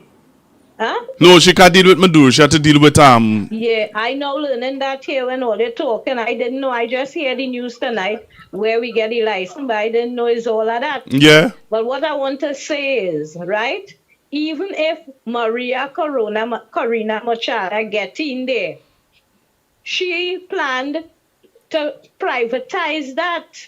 And the Venezuelans don't want it privatized. It come like us with our oil refinery. How we don't want it sell and we want it is the pride. So she in problems there, when I say she, sorry, the Prime Minister in problem there again. And I want to tell people this too. The Venezuelans wouldn't accept the supporters of the government. If, let's say, Machado get in there, it will have civil war. They wouldn't want her there. This thing is a tie-up thing, you know. And I did say that before. I say if this UNC government come and win, the UNC come and win, this government here, they still wouldn't get any gas because the Nicolas Maduro regime wouldn't really want to do anything with her. Even if it didn't have war, they wouldn't want to deal with her. And if the other person had won the election, still, we ain't getting no gas in that thing not in 100 years. So just send up your pressure. I know, I understand the people over there. Not in 100 years. And you see, that what she do there, easy and dealing with the Americans. He talking and they're not telling the people what these people saying. They're saying all kind of thing about that lady. I can't say because all thing are good to talk. We're going to learn. We're going to learn. They're not going to take what she do. They lying down. We're going to have it real drill right now. I go on. All right, thank you very much. Let's listen to the news again. For this country to explore the dragon gas deal with Venezuela, the U.S. government has reversed its decision. This was revealed after Prime Minister Kamala Persad-Bissessar met with U.S. Secretary of State Marco Rubio today in Washington, D.C. However, analysts are warning this country's turbulent relationship with Venezuela could prove to be an obstacle at the negotiating table. Doris Polo has this story.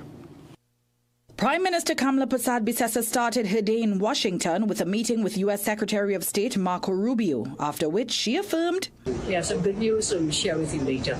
By the evening, it was revealed both governments discussed national security, energy security, and economic security. In a major about turn, the U.S. government says it supports the approval of the relevant Office of Foreign Assets Control licenses to begin discussions toward developing its cross-border hydrocarbons. It comes 5 months after the U.S. government revoked the OFAC license from the previous administration. CNC3 News reached out to former Energy Minister Stuart Young and former Prime Minister Dr. Keith Rowley on this development, but received no response. However, Energy Minister Dr. Rudal Munilal hailed what he called the Prime Minister's telling achievement in renewed proposal to resurrect the Dragon project. However, as the government took a victory lap, analysts warned TNT's relationship with Venezuela could pose challenges.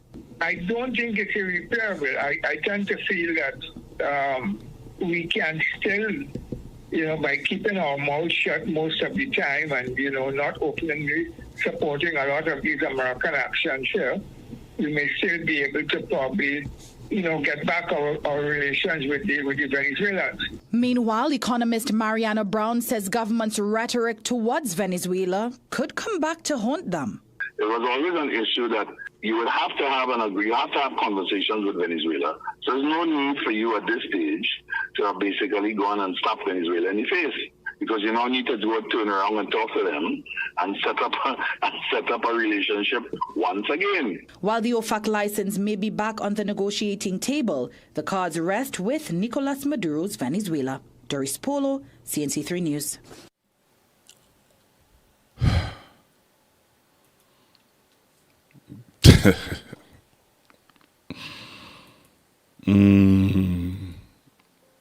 Well, yeah. I don't know, I don't know. I taking all your calls. 464-7003. That's the number to call in. 464-7003. What is your thoughts? How do you feel about this development? You remember in the parliament, the UNC used to tell Dr. Rowley and Minister Young, MP Young, the dragon can't dance. Well, leave me alone there. Leave me alone there. We serious, boy? We serious, you know? As a nation? How are we looking out in the outer world, boy? Hello, good evening. Good evening, Pastor Good. Good evening. Yes, sir. It's quite strange. A Game of Thrones, Pastor Google, Game of Thrones. The Dragon Queen has arrived. Yeah, she had to be the Dragon Queen. Because if the dragon dead and she bring it back, she has to be the Dragon Queen, Pastor Google.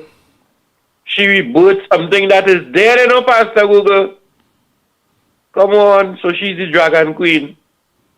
But you know what? If I am to go with the young man's statement, which I don't doubt very much, is that you are telling us, not you per se, I'm talking about the Prime Minister of Trinidad and Tobago, went in a room with the Vice President. Where is the Vice President or the Secretary? Anyhow, went with this man to have an arrangement that was previously made by a previous administration with a person that you considered a narco trafficker, right? The man that you go to make the arrangement with also has the same view as you. And he said to you, here what's going on. I'm giving you the deal, you know, but I have to remove the narco trafficker. And you said, no problem. You go ahead and remove it, and I go get my dragon deal. So you know tell me the Pastor Gogo, that our Prime Minister has now signed away CARICOM's agreement to say, CARICOM, give America the approval to go into Venezuela. I want to ask somebody something. I want to ask you, the listeners, and you this. Akash asks Ms. Bisessa a question. Here the question Akash asked her. When you're going to talk to the people at the White House, what are some of the things that you're going to ask them about? One of the things she said was about removing the tariff. Right? Yes, that was one of the arguments, yes. You hear anything about that? No. Uh-huh. That's why I tell you, that discussion wasn't about her, is what about they going to do and what you going to get from it. So I tell you, there is what I'm going to do. You have to keep the CARICOM quiet. You are the closest person there. And if I pull it off, you'll get a dragon deal. So right now, I could sit down, because she can't go and talk to Maduro. You can't go and talk to a man that you describe as a narco drug trafficker, and he described you as a woman of substance, or his vice president. Right? So you can't go and have a conversation with these people when you are Delcy down as wanted by the right? So are you sanctioning Americans' agreement to remove Maduro? That is what you're telling me. That you agreed the largest, so-called largest country in the Caribbean, or most developed country in the Caribbean, give Trump the approval because we are the closest to do whatever he seems to want to do to have a regime change in Venezuela. So everybody put on all their military outfit, get ready, and ready to march. That is why I seen here, Pastor Google. So in the morning, the conversation will be, we get the dragon deal. It ain't that, Pastor Google. If we have to go along with our argument, we are talking about war. Enjoy your night. All right. Thank you very much. Well, yeah. I want to find my Sugar Aloe song and play it, yes? I want to find the Sugar Aloe song because I don't understand this boy. But Chiladians, that's what we wanted. That's what we wanted, you know. We vote for that. Yeah, we vote for that. Don't try to fool me now and tell me anything different, you know. We voted for that. Hello, good evening. Good evening to you, Pastor Google. Good evening, sir. Dolman number 2.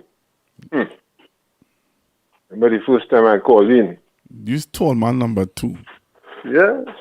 First time I called in, I was speaking about just now. The American ships that's coming this way. Okay. Go ahead. I thought you were another tall man, but go ahead.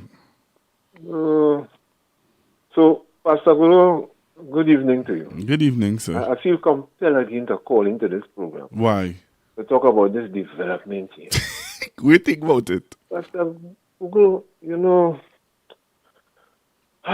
you have to really breathe a sigh, you know, when you hear things like this, you know. Why? This Prime Minister, yeah, Mrs. Kamala Sushila Prasad Bisessa SC, yes, is doing the complete opposite to what she would do. Wait, just now. That's like 2010 to 2015. Just now. Same script, different time. Just now. We're talking, right? We could talk, right? Yes. Miss Bissessa stood up on our platform, and you remember the names that she used to call Maduro and Narco. Well, I don't even want to repeat it. Okay, all right. Because Pastor Google, the very essence of this thing, we have a woman going completely contrary to all that she said. All in her, not some in her, one or two in her, all in her. So wait. If the Jagan deal, right, Mr. Tallman, the number 2, if the Jagan deal is back on track, then we could look at the TTRA. We could look at property tax. We could look at all the things that they would have condemned. We could look at it coming back. Coming back. Okay. I mean, this is good news on the one hand, Pastor Google, but the steps to come after that is, I mean... Hey, that's no good news, you know. No, but you had the worst to say. No, but how are you going to... That something came back, that we was looking forward to. We had an expectation. All right, but listen to me. How can we say that this is good news?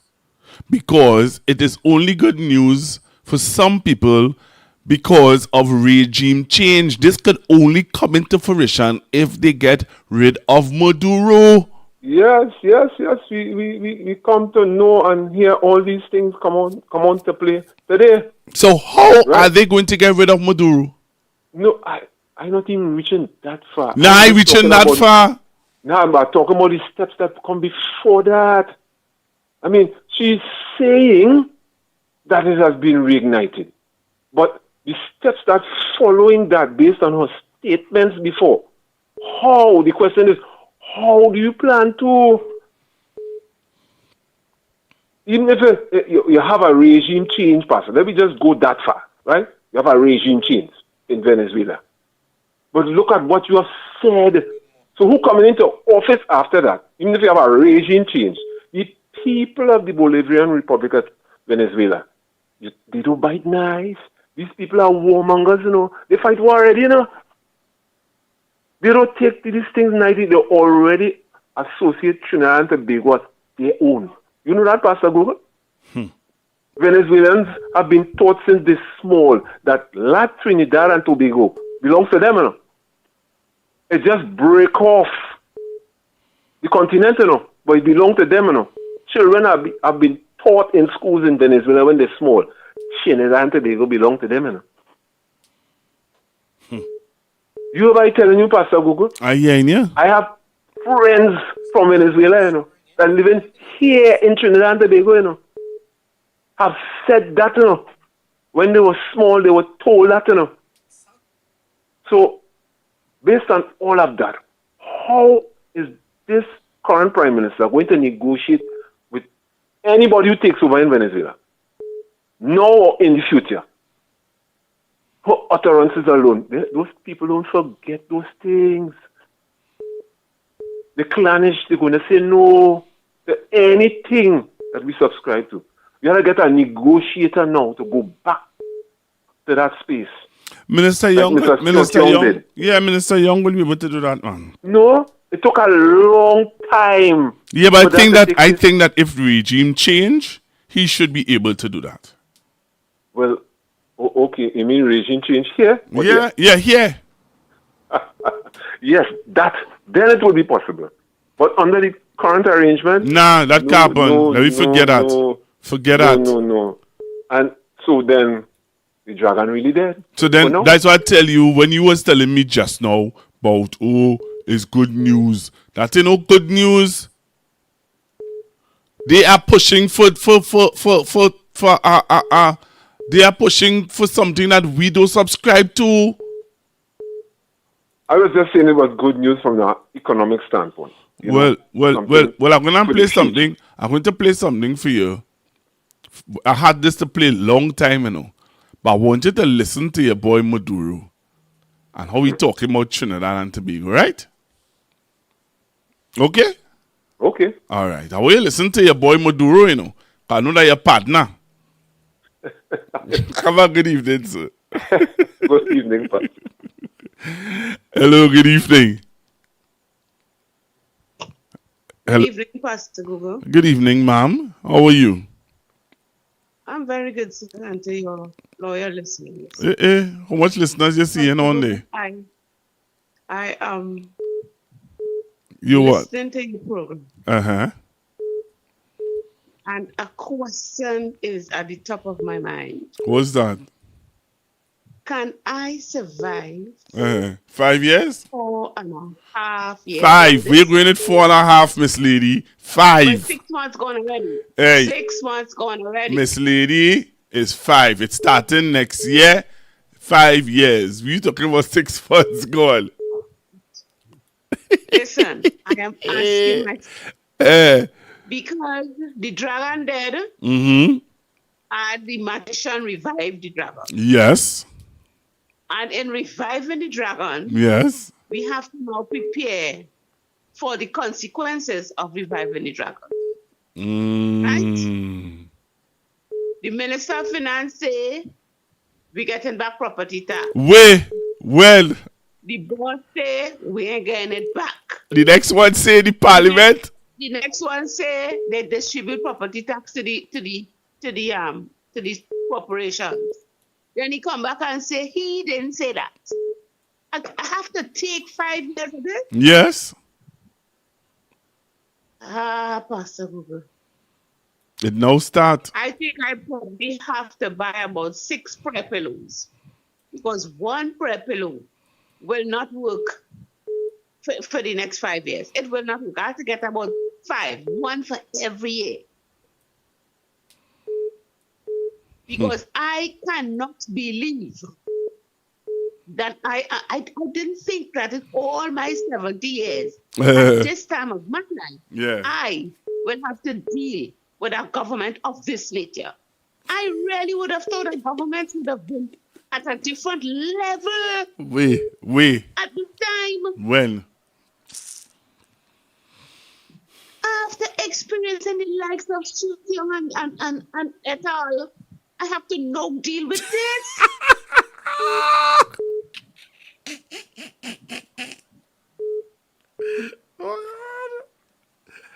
Pastor Google, have a good night. Same to you, ma'am. Et al.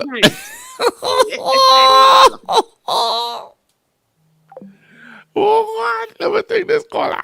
When I take this caller, I'm going to play the clip for you with Maduro. Hello, good evening. Yeah, pleasant good evening, Pastor, and to everyone. It's true what you're saying. We firmly strap onto the beast now, you know.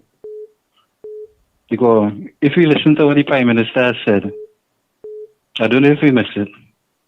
She said she had good news. Right? And what is the good news? According to Barataria, we are firmly strapped onto the beast now. You understand? Because in order for the deal to go through, this is political madness. Let me tell you something now. I'm glad I don't work in that other place. You know. I sure I not get suspended. I am positive. If I was working at that other place, I'm not asking you, brethren. I am telling you I'll get suspended. For what? For talking the truth? Yes. For playing back these these clips. You see how I pull back a clip with Miss Bissessa saying that the dragon gas dead and Munidal saying it dead? Boy, them sending me home for sure. Take a week, Google. So it is very going on in this country, right? But the Pandey say he will sleep with the devil. Yes. And nobody never put out no type of investigation. Let me tell you something. Let me tell you what upsets me the most, Betchin. I can tell you. Let me tell you what upset me this evening. It's when I sit down and I listening to so-called men of the cloth telling me and trying to explain to me and justify to me that here what's going on. Let me tell you something and let me explain this to you. You understand? And He trying to explain to me, you know, why this government is the best government for Trinidad and Tobago. Lying already. They're lying, but it's the best thing for Trinidad and Tobago. They deceive people, but they're the best thing for Trinidad and Tobago. They're doubling down on all what they said to people, but they're the best thing for Trinidad and Tobago. Well, I had to question where he buy that cloth, where he get that cloth from, and if he's really a man of the cloth. You see, it's dishonesty right through, you know. That is why they really deal with religion and organization and name, and I just deal with you as an individual. Regardless of what you want to call yourself, whatever, to me, honesty is always the best policy.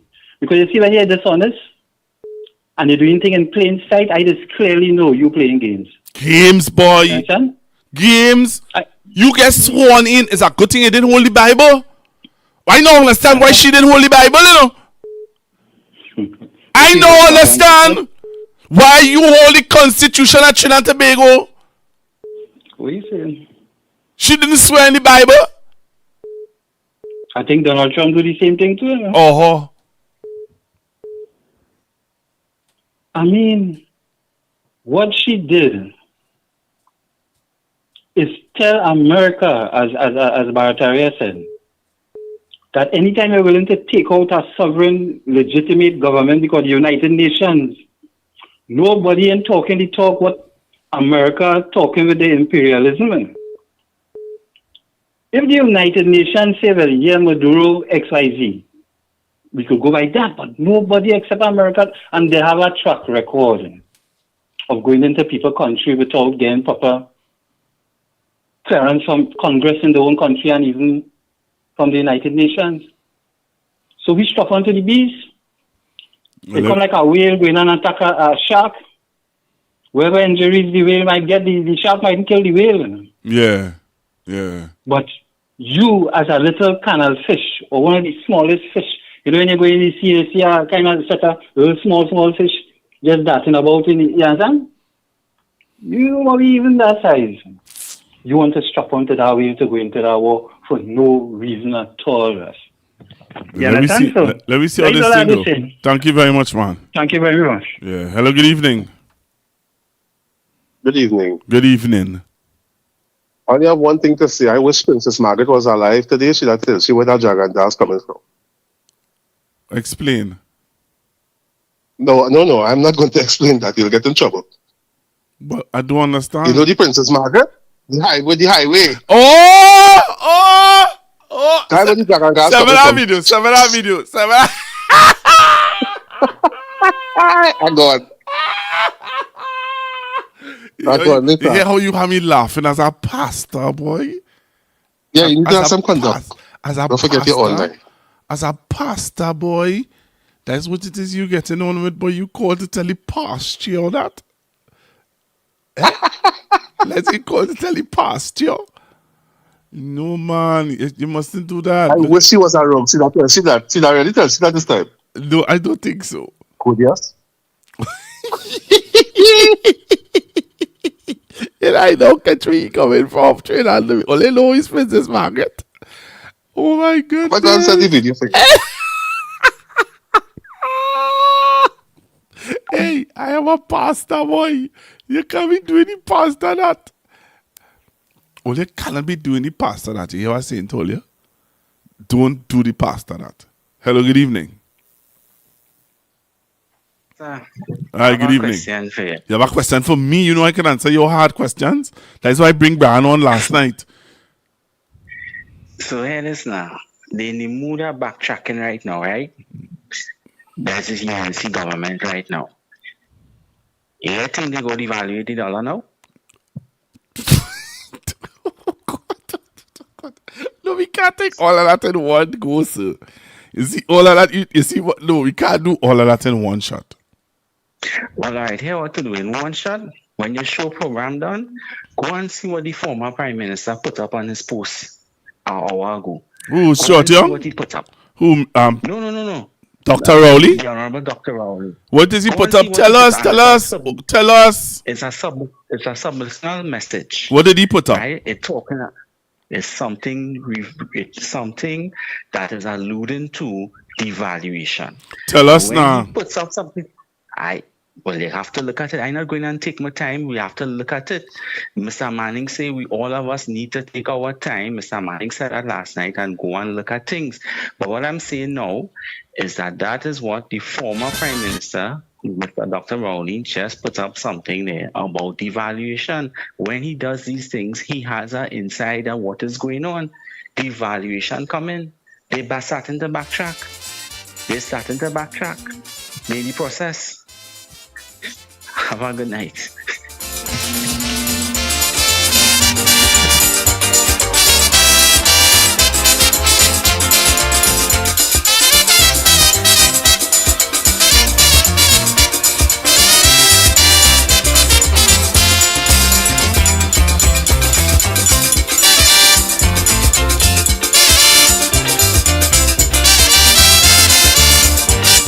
Hugging up is against the law. We don't dance like that anymore. Mama, if you can do the dragon dance, check outside and give me a chance.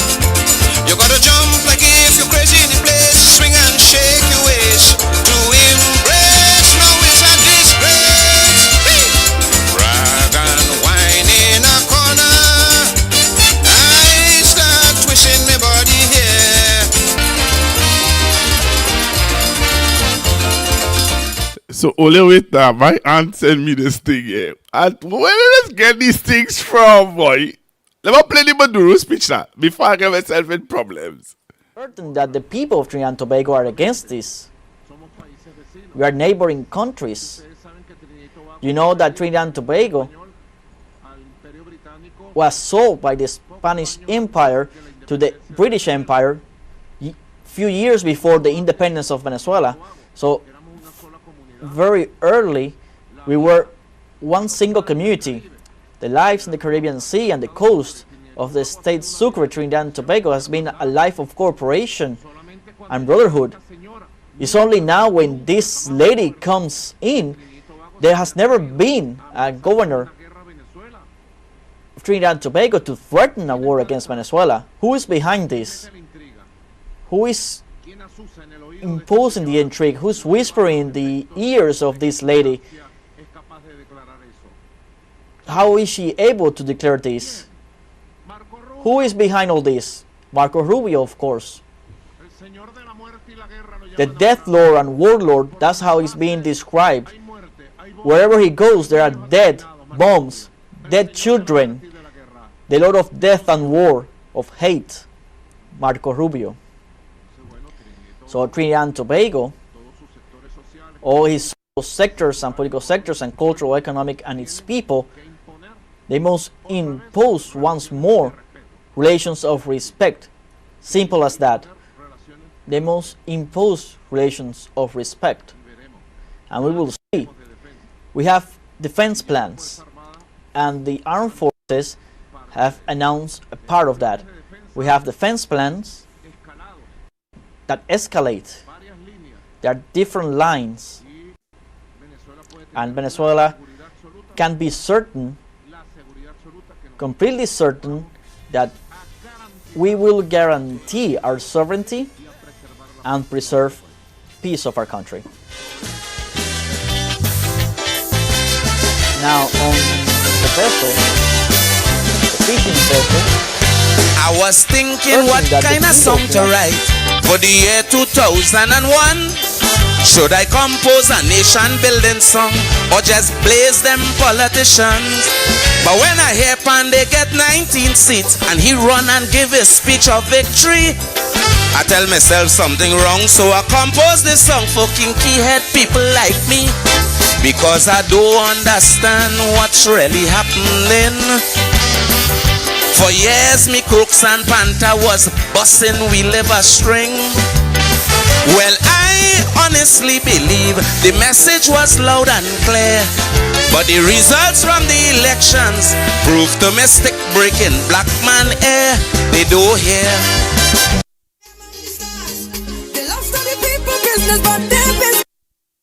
Hello, good evening. You're calling in and you're hanging up? What is this? Line.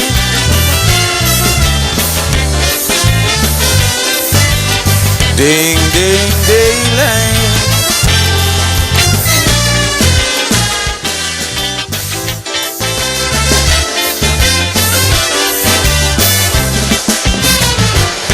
I was thinking what kind of song to write for the year 2001. Should I compose a nation building song or just blaze them? 2001. I'll sing this song, you know. He run and give a speech of victory. I tell myself some 2001, you know. fucking keyhead people like me, because I don't understand what's really happening. For years me crooks and panther was busting we live a string. Well, I honestly believe the message was loud and clear, but the results from the elections proved the mystic breaking black man air they do hear. So if you notice your little daughter bringing home a grand, because Camilla sent she to a school inside the Bitam, and when she bring home the baby father, the man like more sex than Panday. Please don't stop me in the road to complain, cause I have nothing to say. My personal comments I will reserve. You got a government you deserve to complain to me now, but you got some nerve. You got a government you deserve. On the other hand, you had a government that had been in office since September 2015 to today, and every difficulty this country could have faced as a nation, we had to face in the last 9.5 years.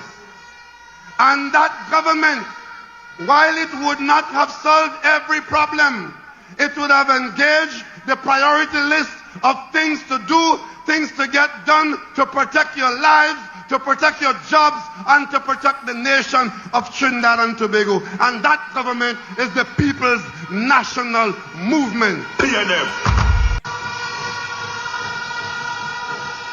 You would have heard every promise to solve every problem. But the one thing that was short in this sea of promises is solutions to the problem. You will hear this lady who is opposed to me, she could count all who kill who. That doesn't tell me how you're going to prevent the next killer from killing the next victim. You will hear that they will reduce VAT on 7,000 food items. That sounds good. But already, almost 100 food items are VAT-free, basic items. They never told you which food item VAT will be taken off from. And when I forced her to tell me which one, she said, fresh beef. Fresh beef in the market. Madam Head of the UNC, fresh beef in the market never had VAT, like all fresh produce in the market already VAT-free.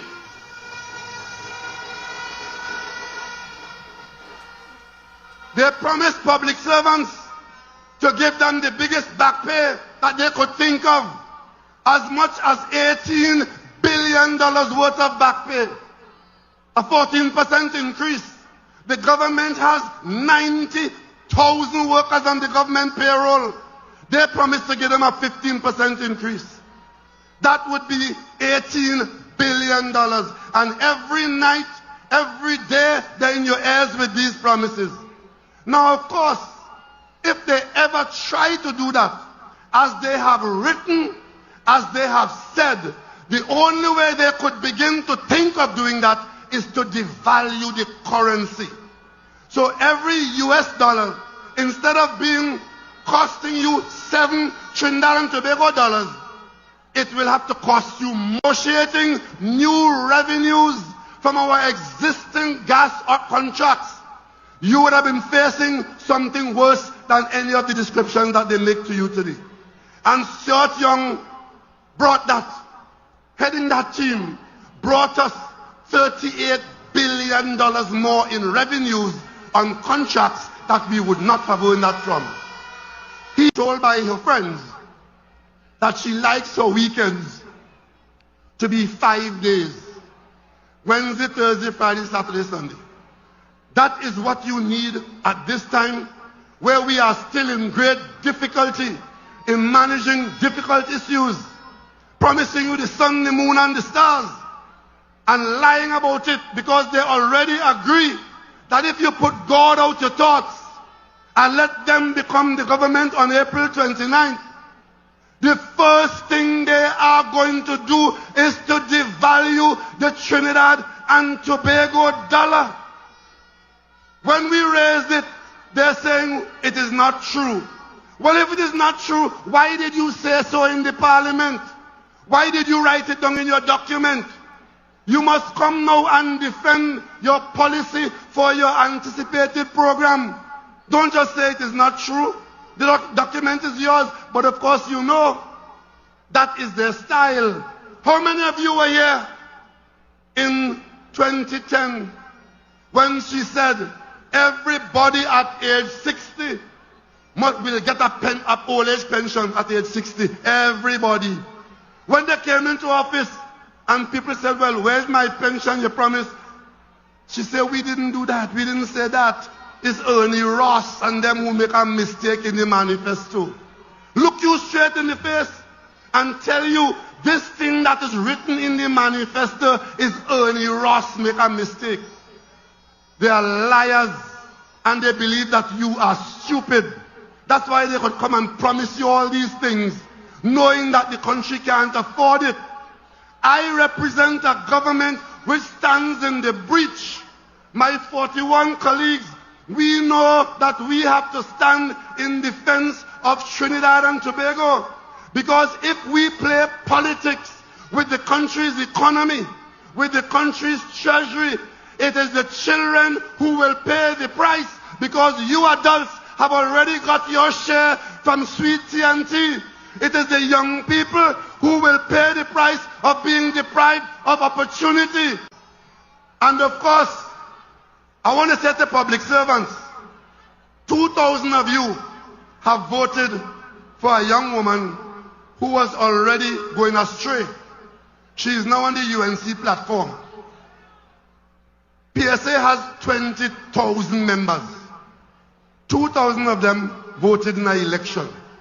All she could find to do is to come out and encourage the UNC to try to get into government on the promise of a big payday, risking the jobs of thousands of public servants and the country ending up in the IMF. We, and for me in particular, I have survived in this political environment for many years. I've climbed many mountains. I've overcome many hurdles on one principle, and one principle alone as I go forward. I believe that the vast number of people in Trinidad and Tobago are decent, right-thinking citizens. And when the crunch comes, as it comes, so ladies and gentlemen, I have one vote. And early on Monday morning, I intend to go out to vote. I intend to vote solidly for the People's National Movement. Gentlemen, on the other hand, you had a government that has been in office since September 2015.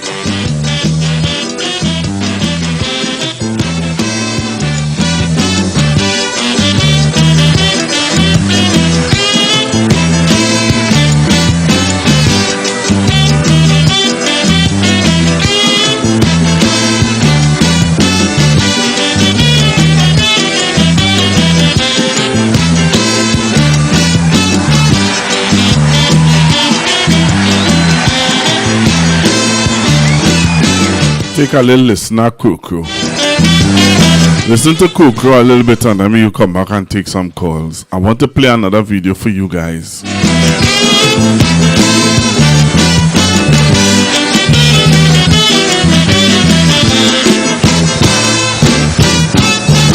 November 7th, I see black man cry. No blood still running from black people's eye. But I remember when a sun rise, African rise. And I beg black man, please open your eyes. While I was singing and busting me liver string, black man asking me where Atlantic play. Then they put their 14 finger on the shelf. So today, black man, you must blame yourself. Cause when I sing, they never listen where Coco say. Black man's mentality gone Spectrum and PSA. Big lyrics I sing in, they wouldn't listen to me. Black man telling black man, oh black man, come out to party. I remember when I sing Sham, we don't want it. They say black brothers say Coco, you singing shit. So they say through my fault while you strike your heart. Black man, all you look for that. I wonder why black man always contact that. Black man, all you look for that.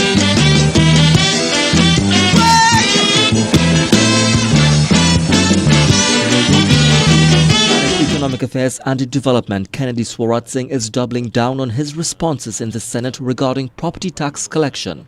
His response follows recent statements by Chairman of the Tunapuna Piako Regional Corporation, Josiah Austin, who alleged that his corporation has yet to receive any funds derived from the tax. Responding to questions in the Senate on Friday, Swarat outlined the statutory process for managing the tax revenue, making it clear that the monies collected are first deposited into authorized commercial bank accounts before being transferred to the exchequer account at the central bank in accordance with legislation and treasury protocols. Speaking with CNC3 News on Sunday, Minister Swarat advised Austin to revisit the Senate recording, noting that no mention was made about disbursement of funds. On Saturday, Austin, who defended the property tax as being a just and equitable tax when fairly assessed and transparently administered, called on the government to immediately disburse all property tax funds already collected to the corporation from whose jurisdictions they were sourced. Guardian Media is awaiting a response from Finance Minister Devendra Tanku as to when the disbursement of funds collected by the property tax will be made accessible to the municipal corporations. Jesse Ramdale, CNC3 News.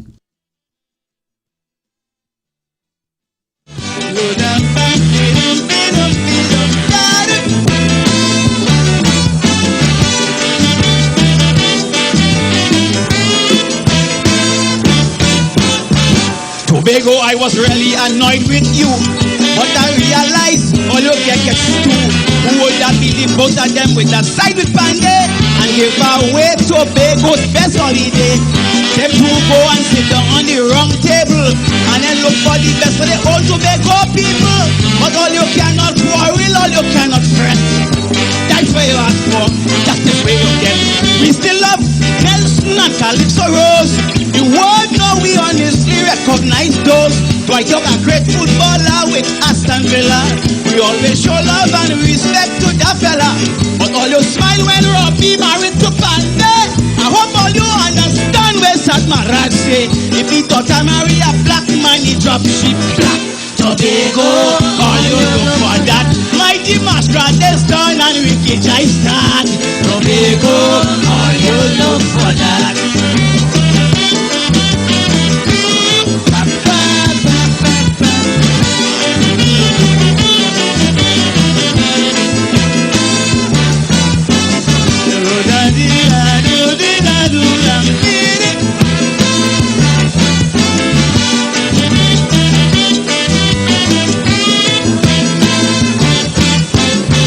Remember slavery on the plantation? Master used to use a black man to be black man. So when I hear sending, I gotta pay. When we realize we've run out of reserves at some time in the future that might be too far off in Trinidad, we went to Venezuela. And everybody in Trinidad now know about Dragon. That Dragon field of gas is worth 3 TCF of gas that gives us gas for decades. 18 kilometers of pipeline to a platform in Trinidad. Straight into monetization. Venezuelans don't have that ability to monetize gas. You bring it straight across to the hibiscus platform, straight down into Atlantic LNG. They print in money from LNG. We print in money as well. BP Shell print in money using Venezuelan gas. And the Venezuelans as well, for the first time, get the opportunity and the ability to monetize their gas in a fashion that they couldn't before, straight into LNG. 2018, we scored commercial term sheet. Change of government in Washington, geopolitics change, new president, heavy sanctions. Can't do business with Venezuela anymore. Everybody is hands off. We didn't give up. Continue to maintain the relationship. I went across the Venezuelan population, don't know this, putting myself at risk at times during the time when it was heavily sanctioned. When there were protests in the street, there was no food in the stores of Venezuela. I saw that firsthand. Going to continue to meet with the government of Venezuela, because when you're with a friend in bad times, you're going to remember that. And that is part of what diplomacy is about. We believed in it for Trinidad and Tobago, maintain the relationship, change our government in Washington again. Prime Minister and myself decided strategically we have to try, because we have to get access to that Venezuelan gas for the future of Trinidad and Tobago. 9 trips, I think, in 1 year to Washington, D.C. Very, very carefully. The same White House that you all see on television, several visits I made to the White House. The same Congress that we see now on television, Prime Minister and myself went. We didn't only meet with Democrats who in government, we met Republicans as well, and educated them as to who Trinidad and Tobago is and the benefits it could have. What was his story? Europe needed gas because they had come off of Russian gas. We are a friendly country and ally that could provide LNG, we could provide fertilizer. We have plants that are already built with capacity. All we need is access to that gas from proven reserves in Venezuela. 18 kilometers of pipeline, boom, LNG, ammonia. They listened, we kept at it. I remember one day the Prime Minister giving 7 speeches to different Republicans, Democrats, members of the government. We got through. You all know now, we got an OFAC license, the only people, apart from Chevron at the time, to get permission from the United States to do business with Venezuela. But of course, when we were negotiating, they didn't want any payment in cash. We said, okay, we'll pay them in LPG. First thing that you hear screaming at us is, well, President Maduro wouldn't do business with you all because you're not paying him in. Again, it's not for us. It's not for Prime Minister Rowley and Stuart Young. It's for the people of Trinidad and Tobago. We didn't give up. I kept going to Venezuela, meeting with them, taking pressure at times, but we kept engaged with the United States, and in October of last year, we got an amended OFAC license. We could pay in US currency, fiat currency, etc. And a few short months afterwards, I'm proud to say that we managed to negotiate again for the first time ever a 30-year license with the Venezuelans, which we now have for the Dragon field. So we have that in hand. A deal that will provide major benefits to the people of Venezuela and secure the future of Trinidad and Tobago for decades to come. They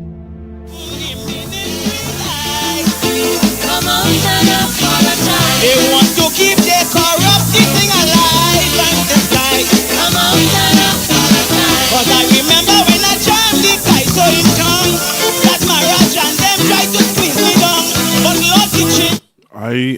I don't know. Hello, good evening. Hello, good evening. Good afternoon. Good evening. Good evening. So you have to congratulate Stuart Young and Rowley because the Dragon gas deal about the Dragon and blow another government, you know. The what? Across there. Negotiate business to bring betterment for the country for benefit. So let me ask you something. Who started the Dragon gas deal? Rowley and Stuart Young. Okay, and what did she say when she came into office? I can't remember what she said that the Dragon gas deal, she said that it's dead. She said that it's dead. It's dead because the underhand deal and the back end. What underhand deal? Is the same deal, is the same thing they went back with. They didn't know underhand nothing. They went back with the same project. Well, Well, we say thank God he go straight. Thank God I said, wait. Under Dr. Rowley wasn't thank God. But now under Miss Bissessa is thank God? We can't get to Dr. Rowley and short not in power. But who started the whole who started it? Well, the PLM started it, but never bring it to life. We go try to bring it to life. They never, but how they never bring it to life when they revoked the OFAC license? They got a license. She went to beg back for the same license they had. All right. We get it back. So things go happen, man. So wait, just now. How are they going to get it back after you all said all those nasty things about Maduro? Maduro is a Tobago just like Kamala, you know. Remember, Maduro is a bad fella, Kamala is a bad woman. Maduro don't think, you know. Okay, you say it, I didn't say it. You go straight and go talk. Maduro go think, and they go say what you really love Trinidad and Tobago. Oh, so you just using the people and them. Right.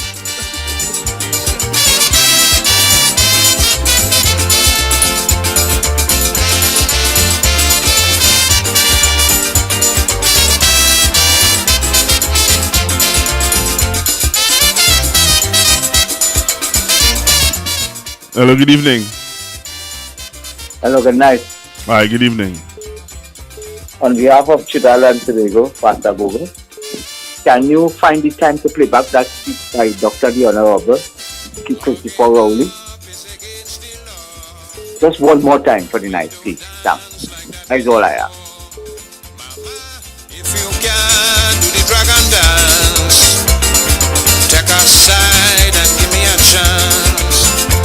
You gotta jump like if you're crazy in the place, swing and shake your waist to embrace. No, it's a disgrace. Rag and wine in a corner. I start twisting my body here. Hello, good evening. Good night, Pastor. Hi, good evening. The way I see him going here, the best thing for me to do is to call back Dr. Rowley and start him to finish the job. Because really and truly, I'm not saying that Dr. Rowley was perfect, but there's nobody perfect. But, you know, all we have to do is really try and understand that if we could go back, other people were destroying the place. And a man, I mean, he's just a man. He ain't going to do everything right, but he was doing plenty things right for Trinidad and Tobago. You understand? But it had things too he could have done more, and he has to understand too. So really and truly don't forget the people, especially the ones with standing up with him too. He has to, you know, but we have to bring them back. Every time for me to call for Dr. Rowley and Stuart Young to come back and finish what they started. Let me forgive him just like how we forgiven everybody else for destroying us. So, Stuart Young and Dr. Rowley, time to take back all the rightful place. Have a good night, Mr. Oh, gosh. Hello, good evening.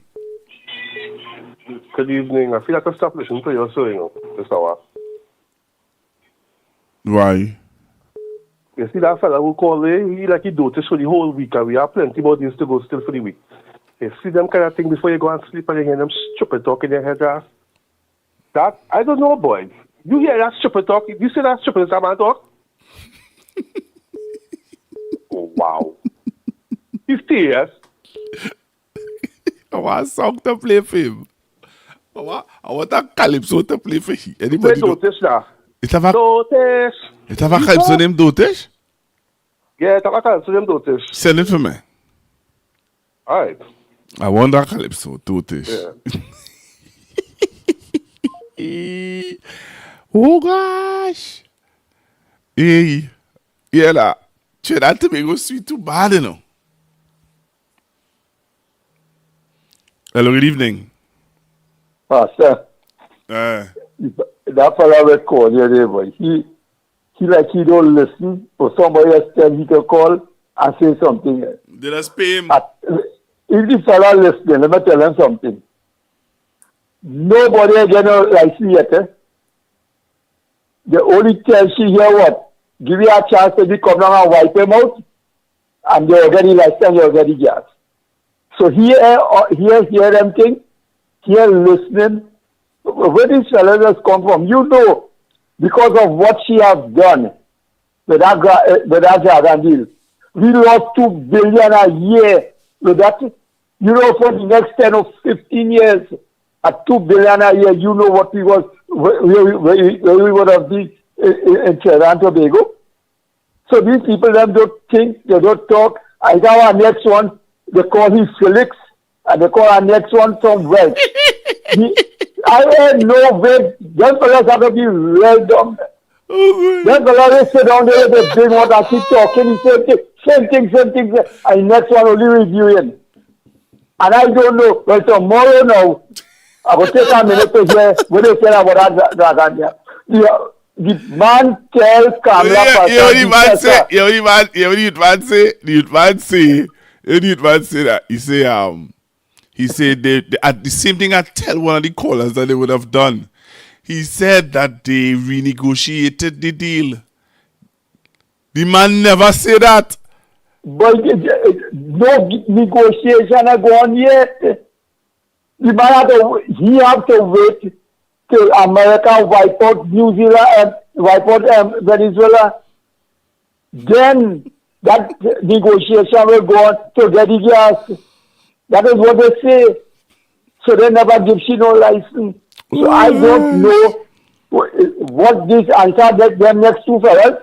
I don't know. They go, good work. They go hear them. But I never see.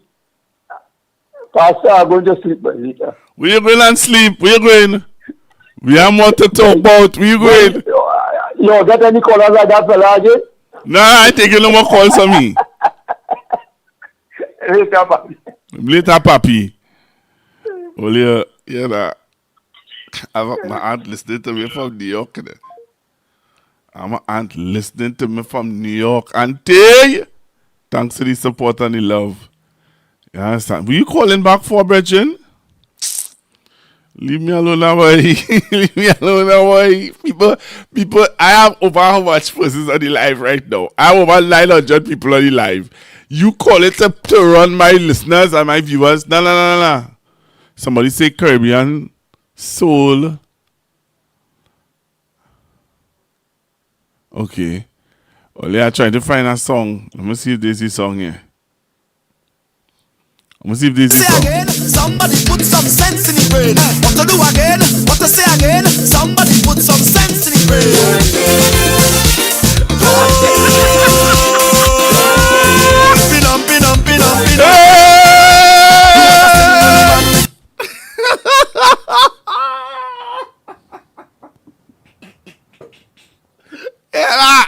Hey! Oh gosh! Hey! Listen to this song again. Listen to this song. Again, somebody put some sense in the brain. What to do again? What to say again? Somebody put some sense in the brain.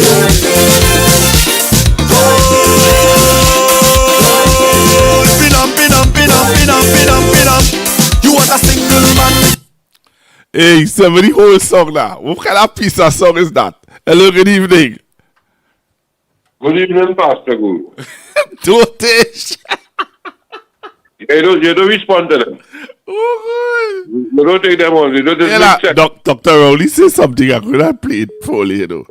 Dr. Rowley made a statement. I feel I need to play that statement. Go ahead.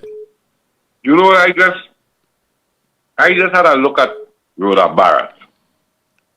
Yeah, she said the same thing that the young man said and everybody talking about, which is the fact of the government. It is clear to see, and it is a clear direction that the U.S. is going to remove Maduro. No, but that's the point I was making. She also made the point that our Prime Minister has given the American government more or less the right away to do such.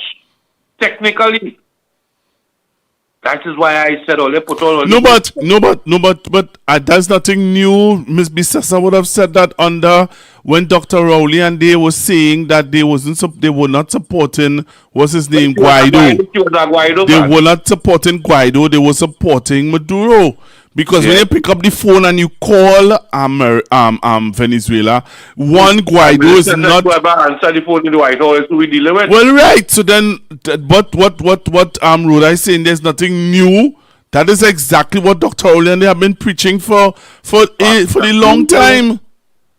Buy can stuff. They got a hole in their backyard. Bury some. Buy enough gas. Rest down. Put your 100 pound and 20 pound cylinders. Make sure the generator working. Have enough water. Enjoy your night. Wait, why are we doing all of that for? What are we doing all of that for? What you tell me now? What are we doing all of that for? We good, we happy. You hear people calling and thanking God. Hello, good evening. Yes, Pastor Google. Uh-huh. I am so happy to get through. Why? I call in from the U.S. What part of the U.S.? Florida. Palm Bay in Florida. So wait now, they're walking around with all the guns? Well, they're showing off all the guns in Florida? We have license to carry. License to but not license just to carry, but they are license to show off too. We don't need no license. We could carry it concealed. We could carry it anyhow. Yeah, are you happy with that? You happy with that? No, I am not one. I don't need one. Oh, okay. Just checking. Nah. I could put in a little plea one time. I could put in a little beg at one time. Yes. Yeah, right. Well, you can make a little contribution to the program, Yes, and all you have to tell me is how to do it. All right. Well, I will tell you after. So all my US viewers and all the people on the live, well, you can make a little contribution to the program, Well, that's the one thing I wish they do in Trinidad is that we could do the mobile money. You understand? That is what they have to push for. Okay. But whichever, you will just send me on WhatsApp. You'll just message me and tell me how to get it to you, and I will make a contribution. All right. Thank you. Yeah. Right. But what I'm telling you now, don't get too happy about nothing, right? Because China and Russia already warned the man that my investment in Venezuela, and I am not going to sit by and watch you go and destroy my investment. All right? Mm-hmm. So we talking about is three big bear on the field, right? And each one of them fighting for the investment. Yep. Right?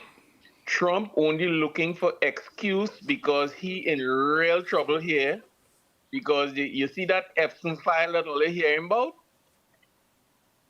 You see them that files that they're looking for?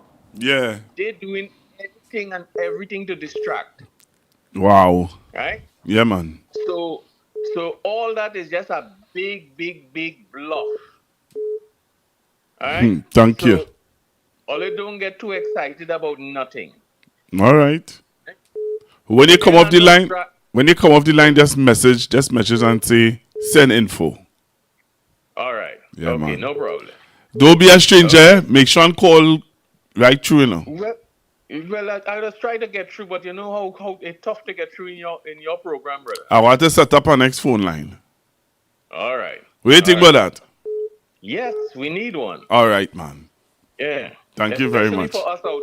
Especially for us out here. We need a special line for us out here. All right. Cool. We will do that. Yeah. Okay. All right, man. Thanks. All right. Take care, bro. Hello. Good evening. Hi. Good evening, Pastor Google. Good evening, sir. Yeah, I want to send out an alarm to Trinidad and Tobago and the Caribbean. This voice sounds very familiar. You know me. If Rhoda is right, the danger is alive and real. Now, a lot of people, UNC supporters, they are of the belief that America will protect us. I want to tell them that no, it's not America. It's not America. You forgetting what the man say? And she tell him stay the lane. Yeah, but you see, they have this feeling. They have this feeling of some safety. No, I hear you. But they have this feeling. Hey, wait, let's stop. I don't want to stop. Hey, when you look at no, let me be real here now, right? When you compare and contrast Dr. Rowley government and this government, only let me tell you something. We serious, boy? We serious? No, let me be real now. We serious? But I used to tell you that. I used to ask you, these people, are they serious that they want to replace Stuart and them with Tadarat? I used to be saying that all the time. And they did it. And now we are looking on and we are seeing the result of such craziness and foolishness. Now, going back to what I was saying about the alarm. If America attempt to move Maduro will not run down by the seaside and push out his hand and say, bring the hands up to him. He will fight back.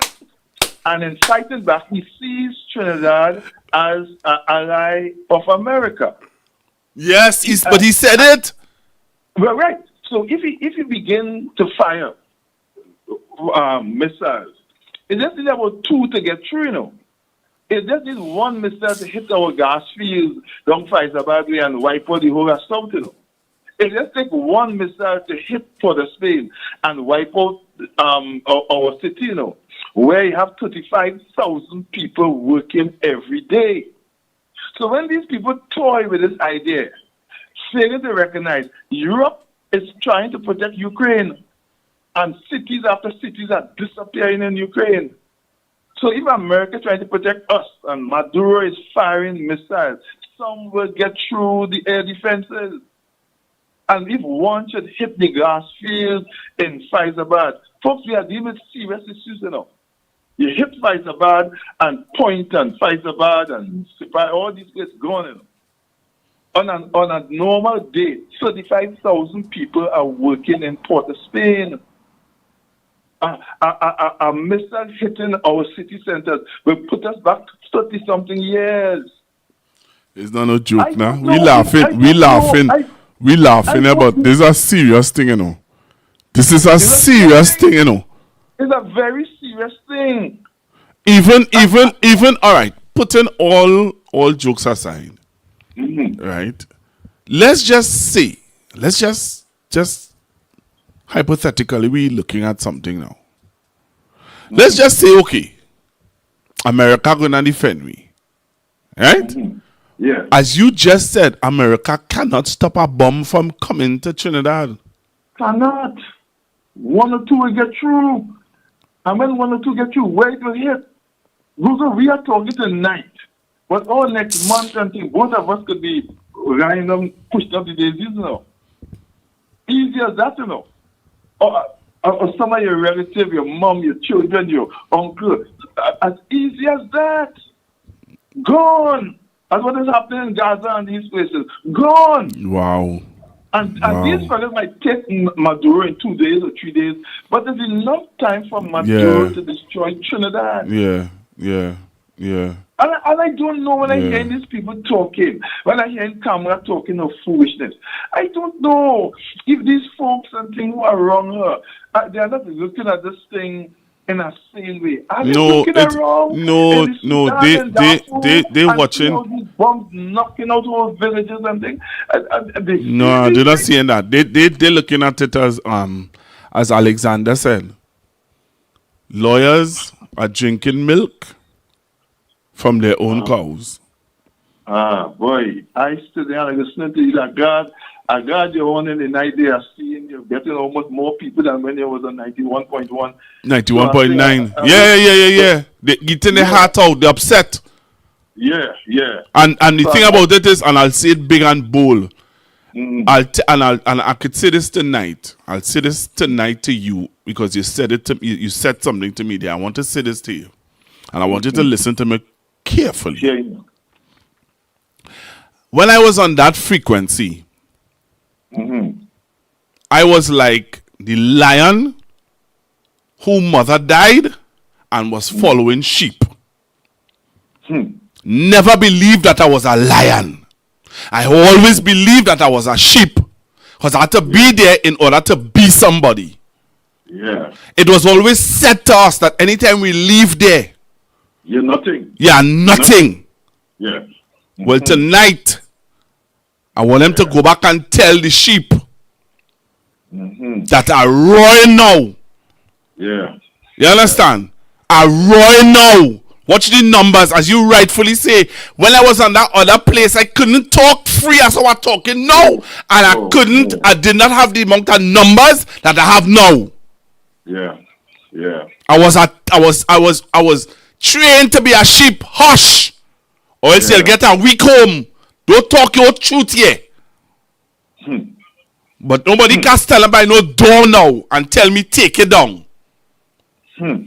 All that was happening? All of that. And more. So let me thank God for freedom. Yes, sir. Yes, sir. Proper freedom. Yeah. And thank God for people like you and others who saw who I am and who God has called me to be. You understand? Yeah. And to be a voice to this nation, and don't be timid and don't be afraid to talk my truth. I have not been back there since you left. I have not been back there since you left, my brother. So I don't know what is happening, who in your spot. I can't just bring a Zeppo for yourself. I have done nothing. So I want to thank people like you and others who believed in me. Everything that I acquired here is some people like you who believed in me and who said, hey, we want to be able to hear the truth, talk the truth, and stand up for truth. You understand? Yeah, keep pressing on, my brother. I'm listening. I'm doing some studies here right now, and the radio is on. I mean, my computer is the one taking you in. Thank you. You hang in there, man. You hang in. But I just want to say, this thing is a serious thing. Yeah, it's a serious thing. Yeah, that we are passing on as nothing. This is a serious thing. Very, very serious. Yeah, man. Be blessed. Be blessed, man. Thank you very much. Thank you very much. Yeah, man. Yeah, Dr. Rowley. Hear what Dr. Rowley had to say. Yeah, man. It have more mad people outside than having in the mad house. You hear what Dr. Rowley say? It have more mad people outside than having in the mad house. Hello, good evening. Hi, good afternoon, Pastor. Pastor, I must admit to you, you have real patience. No, because listen to you saying you have to have patience because it's like you're speaking Spanish and he's speaking French. He answer one question you say, and he hear the feeling boiling down. Just for 4 or 5 months ago, that John Gas was hell. Now John Gas is heaven. Yeah, it's receive, yeah. It's God. You hear that? You hear that? It's God. John Gas is come from God. Typical UNC, you know. Typical UNC. Doing wrong with 5 months me, yes? ago, John Gas was hell. When we lost the chop party, I know that happened. Yeah, the chop party. I swear, like that's too true that. No, John Gas now is heaven. Yeah. Them same people. Wicked. You could tell me about them. Sick. Them same people. Mulan smoking. Now he take the same exact form, same file, same everything, and go and get treated to go by the Washington and beg. Sick, yes. The exact thing. He's the source. He take the exact file. Because you can't tell me they modify anything. It's the same thing. Games the plane. You say they're not shame.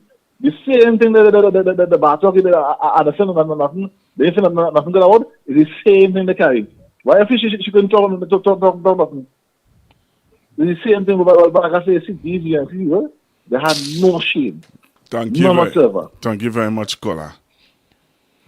Hello, good evening. Hello, good evening. Good evening, Pastor. Hey, what going on with you? Let jargon gas people. Pastor Google, I didn't expect anything different. Because I asked the question to Brian Manning yet last night. Remember what I asked him? Where is the revenue going to come from? And Pastor Google, there's only one place it could come from. But the big question will be now, is if Maduro will say okay? No, well, you remember, they said that Maduro cannot say okay. They don't want to hear Maduro. They said that we cannot get it under Maduro. That was in the news. Well, where they go get it from? They have to move. How they will get the dragon gas? And that is what we have been discussing. And tomorrow night, my dad is going to continue. That is what we have been telling you all. It is about a regime change. But and exactly so. And you see, the whole point of the matter is the people who are listening to you tonight, Pastor, because your numbers are very large on YouTube. They are very, very, and as one of your recent callers just indicated, people are listening to you. Thank you. They are listening to us. And the question is, how they're going to get the gas from Maduro? You see, in other words, is a war going to take place to remove Maduro? Thank you. And this is what we as a people have to ask, what kind of deal? Because I am of the view, Pastor Google, and I want people to listen to me, I am of the deal that there's more in the mortar than the pestle. Because Kamala Prasad says, I can't just come and say she getting an OFAC license just so.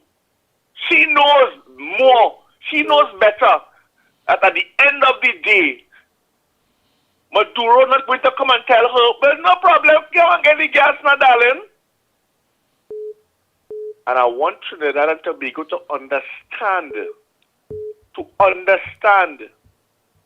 that you can't get the gas. Kamala Prasad says, I cannot get the gas from Maduro. So what do you think is going to happen? I want the people of Trinidad and Tobago to listen to me tonight. What do you think is going to happen?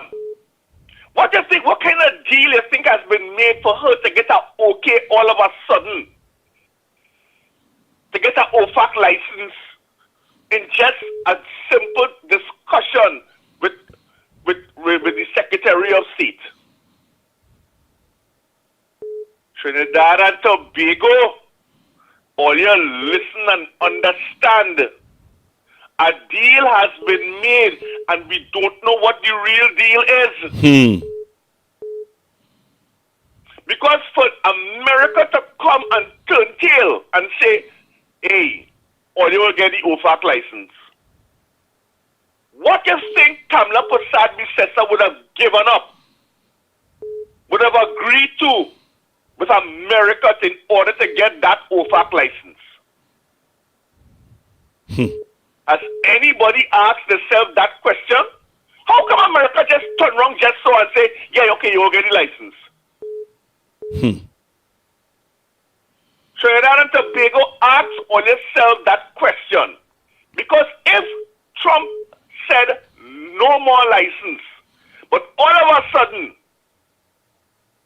you have Maduro saying, yeah, no problem, you'll get your back license. So when she come back and she says she have good news, what has Kamala Prasad Bissessa given up? Given up to get that license? What has she given up of Trinidad and Tobago to get that license, people of Trinidad and Tobago? And that is the scariest part of this entire thing. And if all you want to sit down there and feel that she get it just so because she is some big negotiator more than Stuart Young or Dr. Rowley.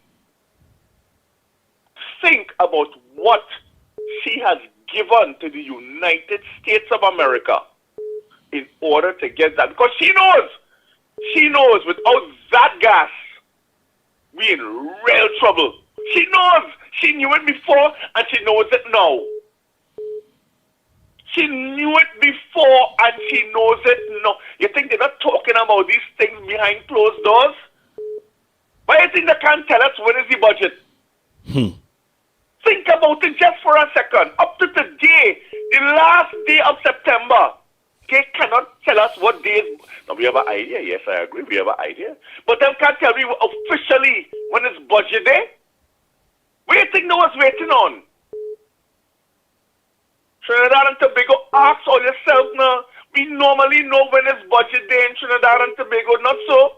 By September, middle of September, early September. But why do you think for 1 second that Kamala she couldn't go Ethiopia to the CARICOM Africa meeting. She couldn't go CARICOM meeting, but she could afford to go to the United States. What do you think she has given up that they're not going to tell us about getting this OFAC license? Trinidad and Tobago, all we have is this piece of rock that we sit on. And when you have people who are empowered to do and say whatever it is they want to say and come back and tell you they have good news, it mightn't be good news for us. It might be good news for them. And we have to be mindful. That is why all your vote is important. That is why voting is important. Because you don't know what you're going to get. And you don't know what is going to be given up. So ask all yourself this question. And don't only ask me. Ask the government.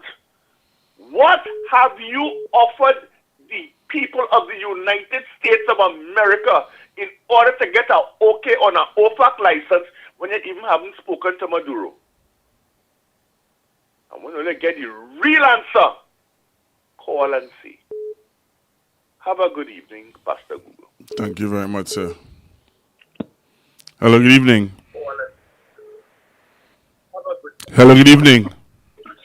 Hello, good night, Pastor Google. All right, good evening.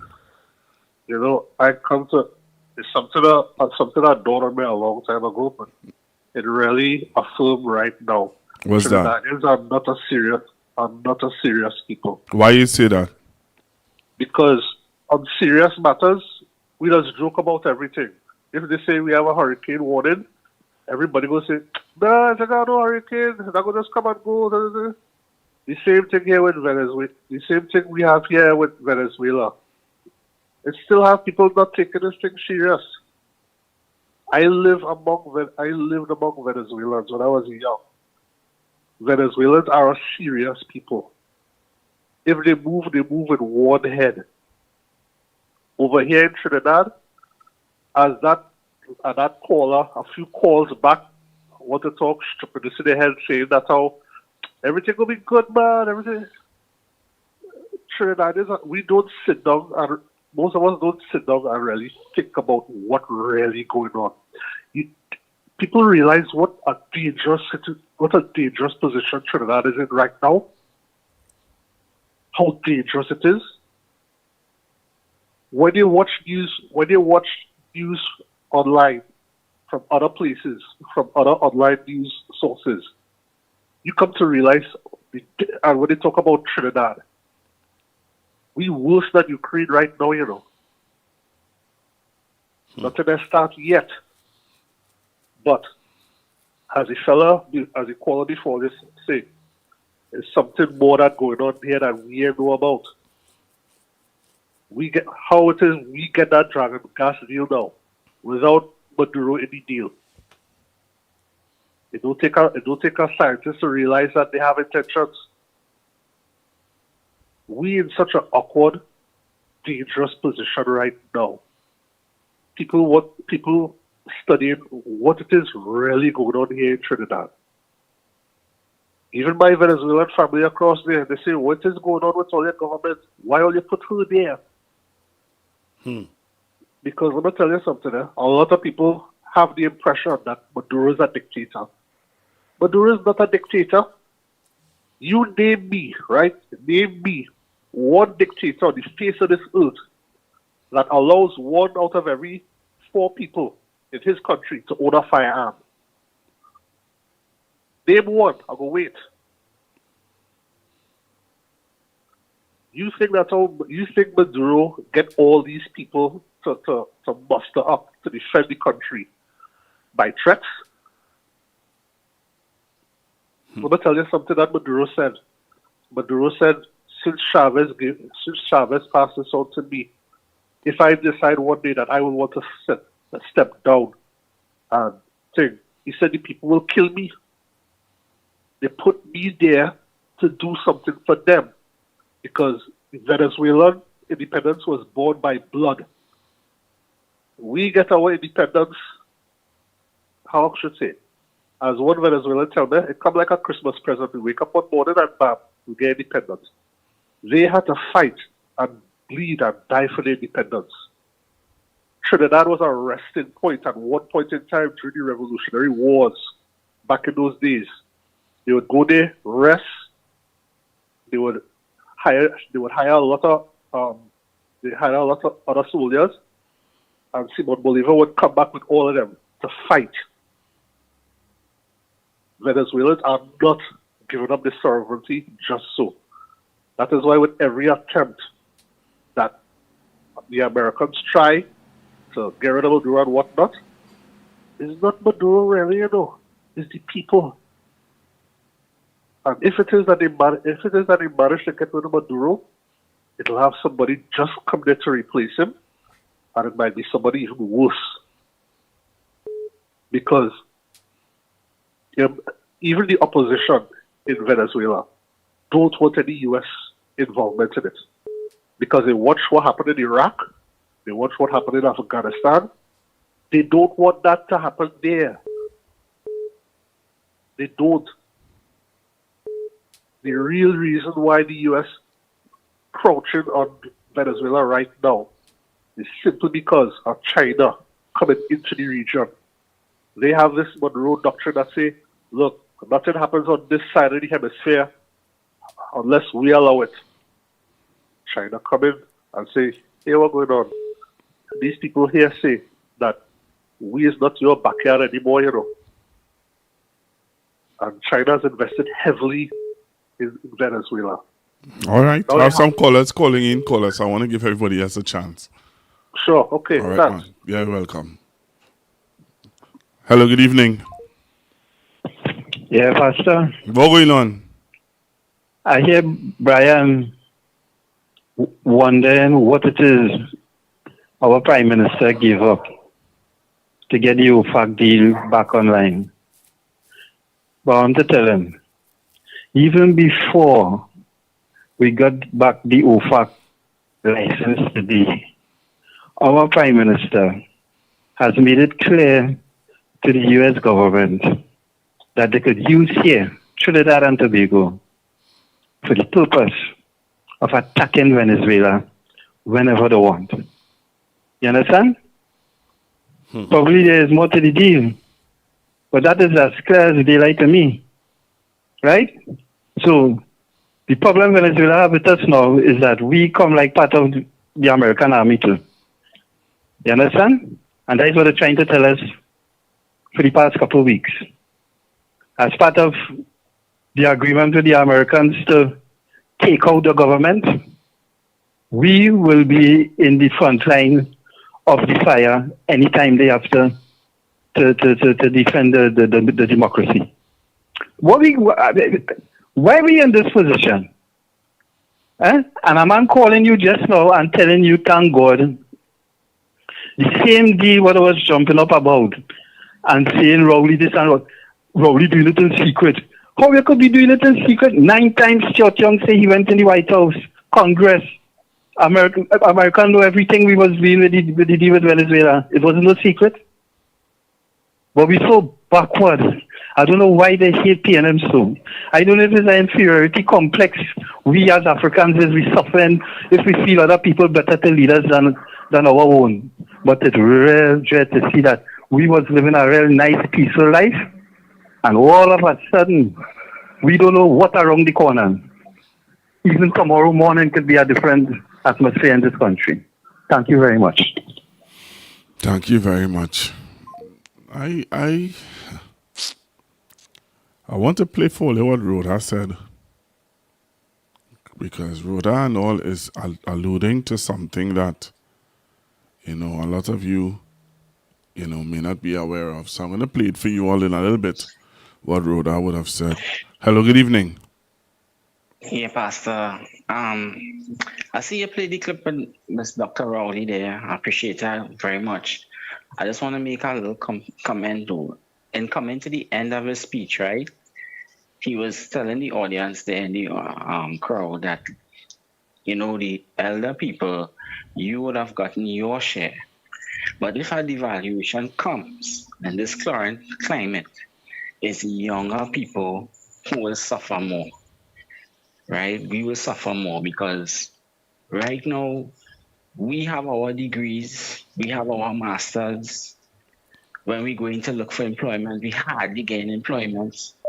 Even if you get employment, you have to do a lot of young people doing dual roles. So it's real hard on us. Then the purchasing power to purchase anything, to get a house, to purchase a vehicle, is very tough. So when we see words of devaluation coming up, right, it makes us wonder, and we've seen programs being defunded right now, left, right, and center. So what opportunities have left? Now you're hearing war coming. If you even have a war to resume normal life after war, that's just pick up yourself off your bed and you just go again. It will be turmoil. So, we all having a little fun and a joke. There's a serious thing coming along the lines. And we're not getting a proper dialogue with this government. We're not even getting proper answers.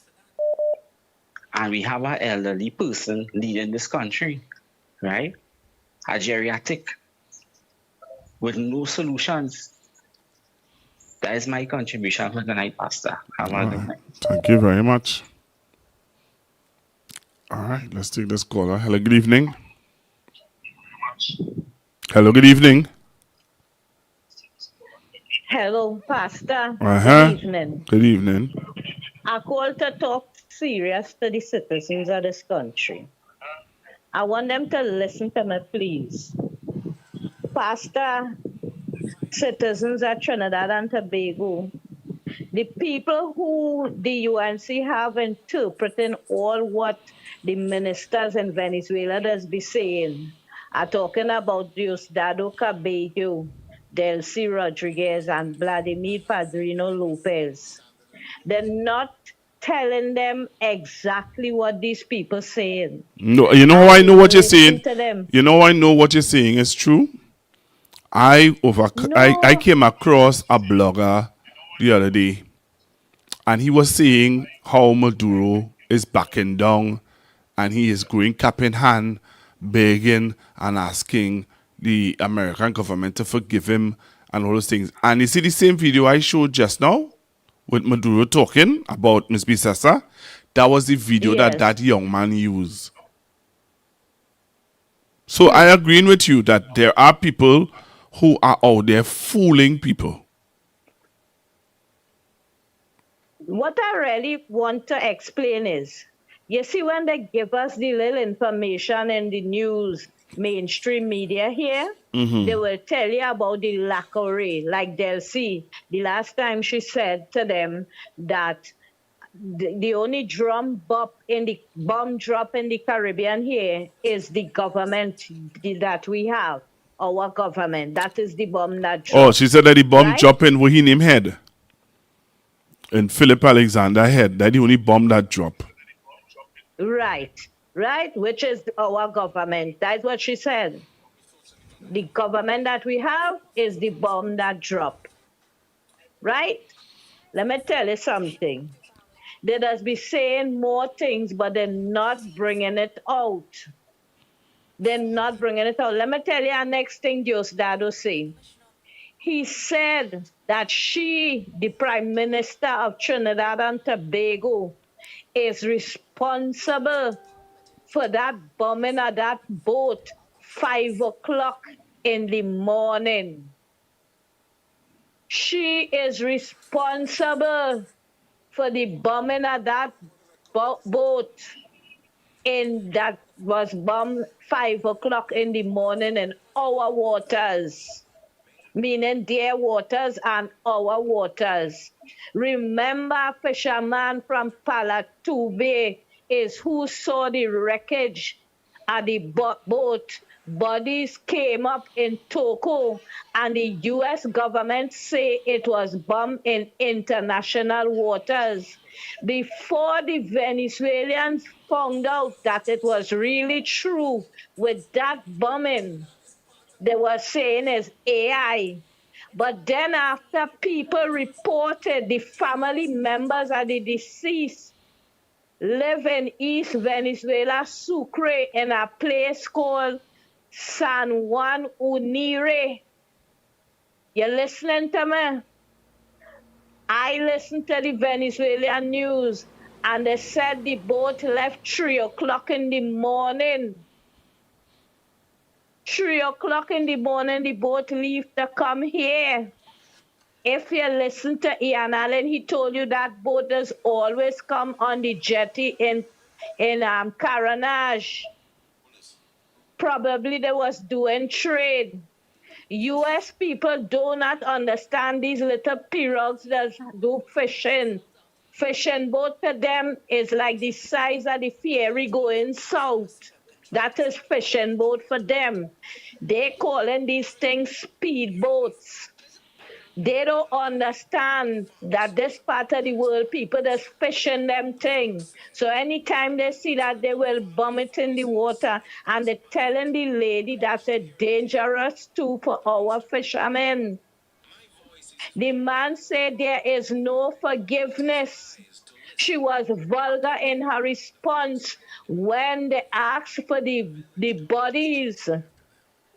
He vexed when he was talking in a conference where he was talking about drugs that they found, how much kilos of drugs that they make a bust. So he was in a media conference, and a reporter asked him what you're going to do concerning the fishermen in Trinidad. They keep saying that they're getting aggression from the Venezuelans in the water, which we know in South, they're up in the waters in South.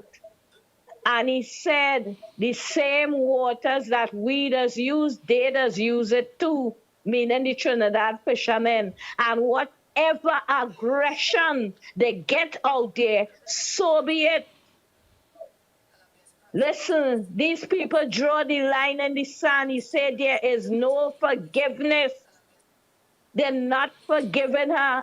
I don't know where she was talking all the time and lying to the people and saying it have good relations. There is no good relation. And this kind of secret thing she do, Maduro know long time. Remember how the man talking? I don't know if all they get on news. He says she conspiring with them. But that's what it, but then you're not listening to my program. I played that just now. So everything you talking about there, I played it already. Every single thing that you talked about just now there, I played it already. Pastor, a little while there, I doze off, eh? Well, all right. So again, I'll admit. All right. So that is what I said to you, that everything you would have and tomorrow night, I'm going to get a little more into certain things.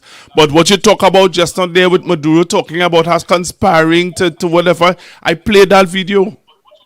I played the video of Maduro saying it, and there was an interpreter saying exactly what Maduro is saying. I played the video with the I also played the video with the gentleman talking about the fishermen and how the fishermen and they from Trinidad are being threatened and whatever. I also played the video where he wanted to have a Zoom meeting with them, and they refused to have the meeting. I remember that Zoom meeting too. Yes. All right, so don't worry yourself. So everything is on track. But I want to play the video with my girl. I telling the people this thing real serious. Well, that is what we know. Every caller that has called in so far has said that. Lord have mercy. All right. But Pastor, I doze off for a while, eh? All right then. I doze off. All right. Yeah, man. Thank you. Good night. All right. Hello, good evening. I didn't see it. You didn't see it either? You may have to play it over. I apologize. Which one is that? Well, the videos you played earlier, I didn't see it. Yeah, I played the video with Maduro. Maduro saying, hey. I went to a funeral and I came back late. So, because one of our colleagues' sons died, he was working with Petrochin, and we went to the funeral and that kind of thing this evening. I didn't see everything that you showed. I apologize for that. Maybe okay. If you can't show it back today, you can show it back perhaps tomorrow. Yeah, when Dad is on. Right. I really want to see what you showed, because it's important that we connect the dots for the people. Yeah. So that they understand what this lady that you have that given us information, pertinent information, is very, very important, Pastor Google. Because we're getting one set of news on one side, and we're not getting the real news on the other side. And we as a people have to weigh what news we're getting on all the sides. Yeah, and it's important.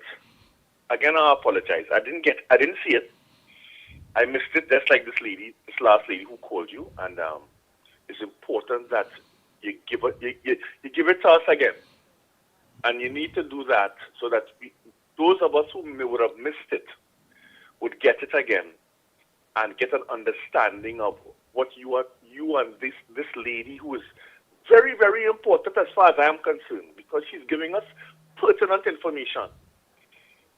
And we know the UNC. We know Kamala Prasad Bissessa. And we know we're not going to get all the facts from her. The truth, I should say. The truth that Amora Motley spoke about truth. We're not going to get it. We're not. Maria Motley spoke about it, the truth. We're not going to get it faster. And the people need to understand. Because you see, Pastor, I'll tell you this. I will ask a question, If bombs lick up Hyatt and the financial towers and towers A, B, C, and D, you think the UNC going to rebuild it? You think they really care what happened in Port of Spain? I want to ask that question. You really believe that if missiles are fired in Trinidad, because when you're firing missiles in war, you fire at the capital. You don't fire Sando. Sando, you are nothing. You are nothing down here. You fire the headquarters, the Port of Spain. You think that could be rebuilt by the UNC? But they could just say, well, hard luck there. Me I build that, so it's all their business. You think they go fix it back? They will rebuild those towers. They will rebuild Hyatt. They will rebuild the financial towers. They will build the government plaza. You think they will do it? No, they won't. And we have to be careful in this day and age, Pastor. We have to be. We must. Otherwise, we're in trouble. And we up to now, you see, when one missile comes, then we go say, oh, good, boy, yeah, boy, this thing real serious now. But is that what we are waiting on? To see a missile in Port of Spain, in the capital city, the capital of Trinidad and Tobago, to realize that, hey, this thing real serious? That is what we're waiting on? We have to be mindful and careful of these UNC people. We have to be, and if we are not, woe be unto us, Pastor Google. So please, play it back for those of us who would have missed it, perhaps tomorrow. I'm asking I'm not demanding, I'm asking. If you can't, you don't have time, no problem. We just move on. But we need to get the information and the facts, especially from this lady who continues to call it. She needs to continue to give us the information because she understands the lingo, she understands the language, and we need for her to interpret for us what is really and truly being spoken about as far as Venezuela is concerned. Thank you. Thank you very much. All right. So, let me see if I can play back the one with Maduro. All right. So this is the one that I was talking about just now that I played. Certain that the people of Trinidad and Tobago are against this. We are neighboring countries. You know that Trinidad and Tobago was sold by the Spanish Empire to the British Empire few years before the independence of Venezuela. So very early we were one single community.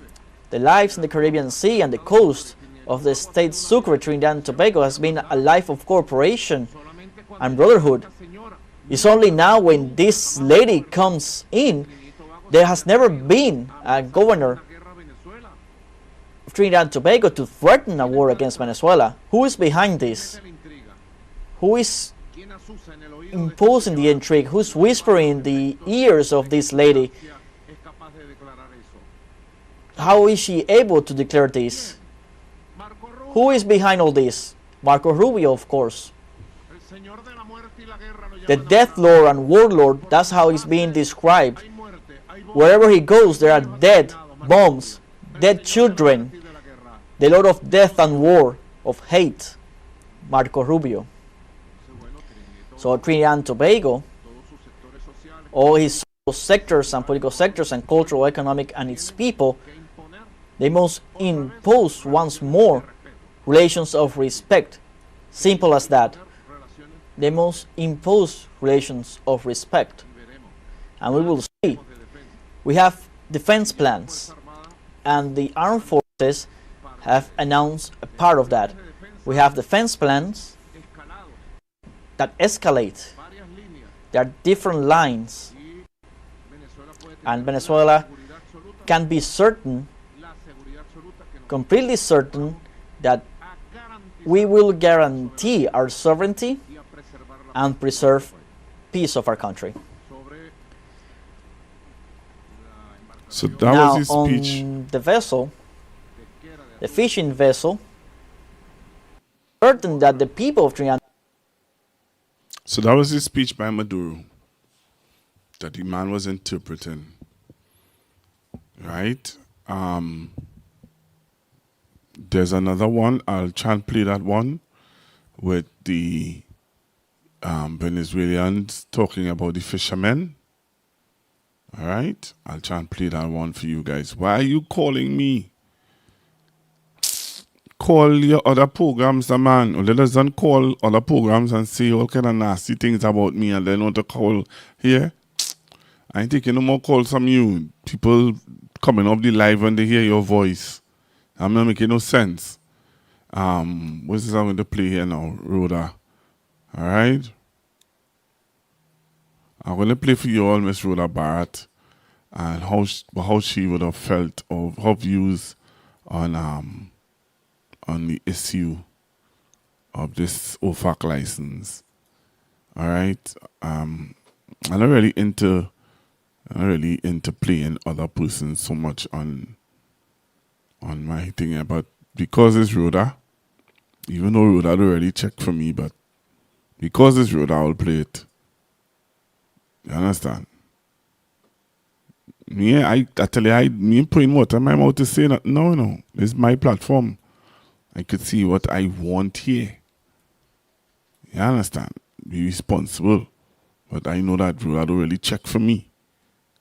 But because of the conversation, I will play what Rhoda have to say. You understand? But at the end of the day, Rhoda don't like me. And talk for 2 minutes. 2 real brief minutes here. Because I've been looking at, keeping an eye on foreign affairs stuff to see when I think that there is an inkling or a clear inkling of what exactly the United States plans to do. And that press release this afternoon from the US State Department that talks about the dragon gas deal, I think is a very serious statement. There is one sentence inside there that for me is an extremely important sentence. Oh my goodness. I did a screenshot and I highlighted the sentence, and I'm going to put the screenshot with the highlights up afterwards as a post. But it basically says that they will be in favor of the dragon gas deal once Maduro does not benefit from it, right? So the concern of the United States' government is Maduro benefiting from any sort of energy deal. And I think that sentence indicates the desire for the United States to see a regime change in Venezuela, and I think it indicates that that is where they are. That's where they're headed to. They're headed to effecting a regime change, and if they are headed to effecting a regime change, I rather suspect that what has taken place is that our government has agreed to assist with a regime change in Venezuela. If they're negotiating, if the whole thing is about the dragon gas deal. Because for me, it is passing strange that you will decide that you want to talk about the dragon gas deal and Venezuela can be linked to it or part of it, when what you're really and truly trying to do is get access to gas from Venezuela, right? So you've gone to the United States, you've had a conversation with Marco Rubio, their Secretary of State. A press release is issued that indicates we discussed these three areas. One of the areas, critical areas, the dragon gas deal, which of course is very important to our economy.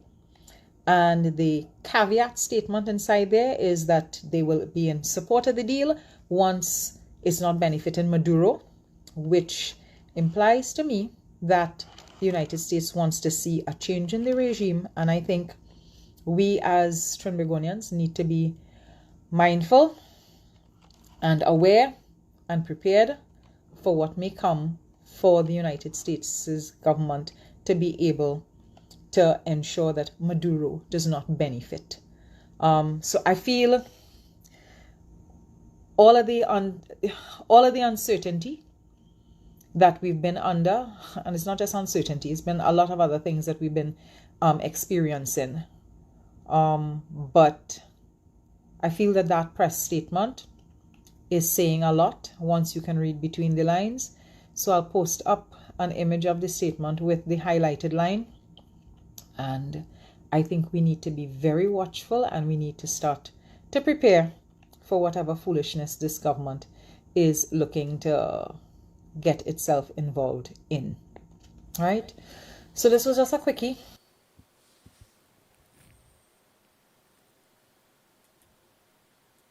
All right, so you just heard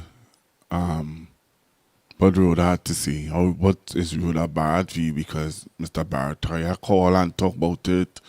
Other callers call and refer to it. So I played it for those of you who would have missed it. All right? Don't ask me to do it again, eh? Okay, Mr. Barrett and others. Don't ask me to do it again. I'm trying to find the other clip. If I find it, I will play it. Regine, I tell you, I'm not taking your call, you know. Because my viewers and listeners are more important to me than just hearing old talk from you. And if my listeners and viewers are not happy with hearing your voice, at this time, I'm not going to play it. I'm not going to take your call. So, just letting you know now. I ain't going through that. Alright, Venezuela sends message to TNT. I wonder if this is one Venezuelan woman. Okay. Venezuelan come to TNT. I'm actually looking for the clip with the Zoom meeting that they would have had. All right, I'm going to see if I can play some clips for you guys so you all can understand what's going on. Take a listen to this. The Venezuelan Justice Minister, Tobago, is once again slamming Trinidad and Tobago, this time for offering the U.S. a base if Venezuela invades Guyana. On his weekly TV show, Tobago said Venezuelan forces arrested 12 suspects, 8 Colombians, 2 Venezuelans, and 2 TNT nationals near the TNT border. He claimed they had items brought by boat from Trinidad. These arrests follow a similar incident on August 15th when Venezuela's Guardia Nacional detained 5 men at sea, including 4 Trinidadians. Cabello also accused U.S. Secretary of State Marco Rubio of using the Caribbean's anti-drug campaign to impose U.S. control. He called TNT pawns of the U.S. and likened its alliance to selling its soul to the devil. He blamed the United States Department of State for sabotaging the Dragon gas deal, saying it blocked TNT from earning $2 billion annually and pressured Shell to exit in favor of ExxonMobil. Of the news at this time, the government of Venezuela has warned Trinidad and Tobago and Guyana that if they lend themselves to an attack against Venezuela, then they will receive a response. The warning came from Venezuela's Defense Minister General Vladimir Patrino Lopez yesterday evening. He cautioned TNT against allowing U.S. forces to use its territory as a base to attack Venezuela. The senior Venezuelan military official said if TNT or Guyana lend their territories to potential U.S. military aggression against the country, they would face a forceful response in legitimate defense. Prime Minister Kamala Persad-Bissessar did not respond to Guardian Media's query regarding Maduro's reported statement. Other senior government officials said the Prime Minister has made her position clear and has maintained it. They added that the Prime Minister will speak at the United Nations General Assembly on September 26th and will explain Trinidad and Tobago's position on everything. It have more mad people outside than having in the mad house.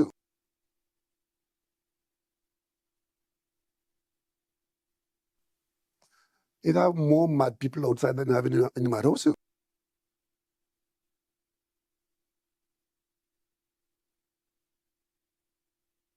Once upon a time, a lioness gave birth to a cub in the jungle. Immediately after giving birth, the lioness died. At that very moment, a flock of sheep was passing by. The newborn lion cub, confused and alone, joined the sheep and started walking with them. Living with the sheep, the cub began to act just like them. It never ate meat and started grazing on grass. It didn't know how lions behaved and never even attempted to roar. Surrounded by sheep, it began to think of itself as one of them. Time passed, and the lion cub grew into a young lion, still believing it was a sheep. One day, an old lion spotted the young lion and couldn't believe his eyes. He was puzzled as to why a young lion was roaming with sheep. The old lion decided to talk to the young lion and find out what was going on. He attacked the flock of sheep, causing them to flee in terror. The young lion also ran away with them. After a short chase, the old lion caught up with the young lion. The young lion, trembling and crying, pleaded, "Please let me go. I'm just an ordinary sheep." The old lion was stunned and realized what was happening. He gently pushed the young lion towards a river and said, "Look at yourself in the water." In the calm, clear water of the river, the young lion saw its reflection for the first time. It didn't look like a sheep. It looked like a lion. In that moment, the young lion realized the truth. It was actually a lion. Filled with newfound awareness, it let out a powerful roar that echoed through the entire jungle. The roar made the young lion recognize its true identity and strength. It felt a surge of power it had never felt before. Living like a sheep was never its reality. It was just a mental trap. Shake off the false weakness that society has instilled in you. You are like the lion in this story, mentally trapped among sheep. In a crowd of fearful people, even the brave can become fearful. But you need to rise above this crowd. Discover your true potential and embrace your real power. When you do this, you will roar like the lion and find your true self. So I hope you all listened to that story. And that is my story. That's me. While I was at the other place, I didn't see my real potential. And now I've seen and I've observed and I've received and I've understood my real potential. I'll take this last caller and then I am going to close off. Hello, good evening, caller. Yes, good evening, sir. Good evening, sir. Do you know Danny Glover? No. Danny Glover is an actor, a black actor from America. Uh-huh. Yes, you must try and get on to a speech Danny Glover made on Venezuela. You want to give us an idea of what it is? Yes, I can. He was saying in part that, yes, the American regime is a bully regime. Right. And anytime they want to get rid of you, they come up with these nefarious Yeah, ideas yeah. that is narco traffickers. Beautiful. And stuff that like is something that well, sorry, I don't know if you have been listening, but my dad has been doing a series on that same thing. He has been bringing the history from quite back in George Bush and all of them time and showing that, hey, this is how America operates. Okay, but I wanted to... You have to load on your television or listen on your phone. The Danny Glover guy I'm speaking about. Okay, then. Danny Glover is a well-respected American actor. Okay. All right, caller, thanks. All right. Yeah. Well, I understand the well-respected American actor. We have people here who could give us, and I know that my dad was looking at getting someone from the University of West Indies. So I had to block this number. Yeah. My dad was looking to get somebody from the University of the West Indies to come on and give us a little more insight into how the Americans operate. It's about that time. Yep, it's about that time. All right, I see this last caller. Hello, good evening, caller. Hello, good evening. Hello, good evening. Good evening, sir. I know we can listen to what you're saying here. Right? It is incredulous. Right? But is this one of the reasons? That's not what I'm asking. Why the SOE was... You're breaking up. You're breaking up, you know. I want to hear your statements. Can you hear me now? I hear you a little better. Go ahead. What's the reason why the SOE was called? Because if this going on, if these things that is known that people will get protect. So what you're saying is that there are more people against what the government or the prime minister is standing for than others who are for? I'm not saying it. Based on what you're saying, Yeah. So I am thinking outside the box. Yeah. That's one of the reasons why the SOE was called. Of course. You laid off over 40,000 people. Plus, you are all the videos are played so far, and it's not things that I made up. Those are news. Those are things that are on the news. I not coming here and creating no lie.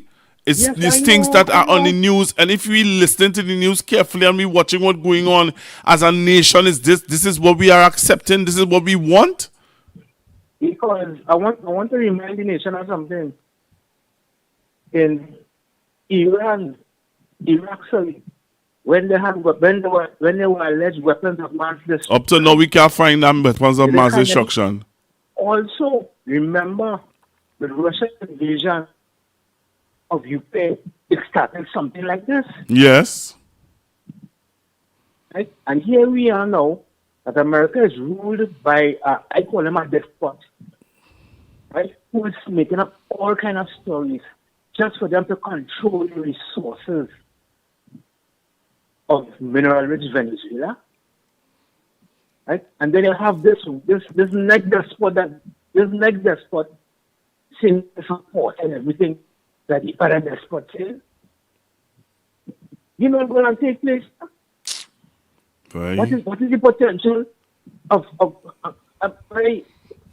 And I played for you exactly how the Venezuelans are seeing us and thinking about us, eh? Yeah, but you know the thing that I know, right? Is that all the time when Dr. Roy was inside, all this wasn't going on. No, nope. So they know, and they know Stuart Young, and they know, and they're quite aware of the political situation. Yes.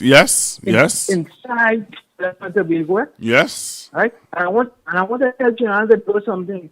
Right? A lot of times, the Venezuelans in this country understand Trini better than we understand. And so they are aware of a lot more than we think that they are aware of. Oh. Hello? Yeah, man. Thank you very much for your call. All right. Thank you very much. The information. Yeah, man. I'll try my best to. Thank you very much. And on that note, I want to ask you guys to continue to support the program. Please continue to support Constructive Talk. Keep me on the air. Keep me on the airwaves. Understand? I need your support to stay right here on the airwaves.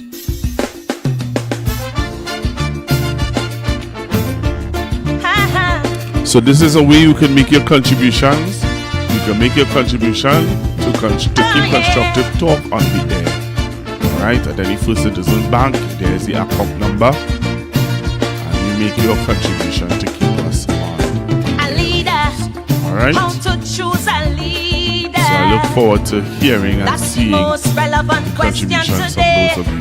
Now that the man tired, people spitting fire, and every talking head having their say.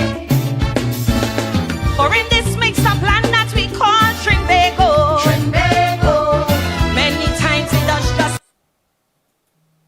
Trinidad. It's back for 2 nights only. The explosive hit comedy stage play by Alan Charles. Why Didn't I Get Married? It's not good for a man to be alone. But what about the black woman? Is the church guilty of keeping women single? Or is there really a man shortage? Come laugh, cry, and think at a show that's more than a play. It's a conversation, not for the easily offended. Saturday, 1st November, 7 p.m. at USC Auditorium, Maracas, St. Joseph. Sunday, 9th November, 6 p.m. at Sapa, San Fernando. Tickets for the USC campus, $200 in advance, $225 at the door. Tickets for Sapa, $225 in advance, and $250 at the door. Get them at USC campus, A&A Pharmacy Port of Spain, Maranatha Bookshop, San Fernando, Living Legacy Pharmacy Arima, or online at theticketsellers.co.uk. Why Didn't I Get Married? Don't miss the comedy that everyone will be talking about. Brought to you by the University of the Southern Caribbean and Focus Arts Promotions.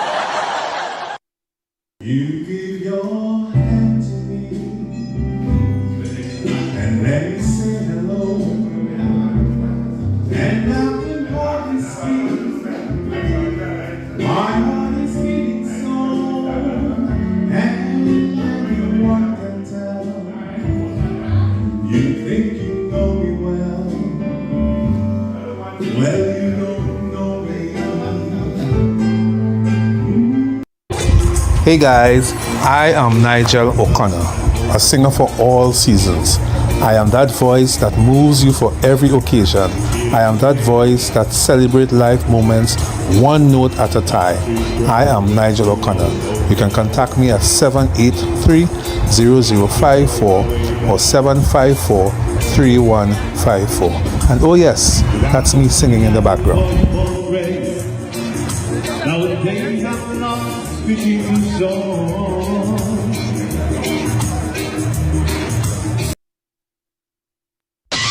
Nice Promotion presents We Outside Tobago Carnival 3, October 24th to 27th, an all-inclusive package, inclusive of breakfast, lunch, and accommodations. Smith Drive, Lowlands, Tobago, opposite Gulf City Mall. Limited spots. Book yours now. Call 713-4029. Accommodation options: 1 bedroom with a kitchenette, 2 beds, up to 4 people, or 2 bedrooms self-contained, 6 people max, queen size, plus single beds. Check-in time 2:30 p.m. Check-out 11 a.m. Limited spots available. Prices with breakfast and lunch: $2,000 per person. Breakfast only $1,700 per person. Half payment due by July 31st. Pay off by September 30th. Non-refundable. Payment plans available. For more info and to book your spots, call 713-4029. We outside Tobago Carnival 3 from October 24th to 27th. All courtesy Brown Eyes Promotion. We do not own the copyrights for the song playing in the background.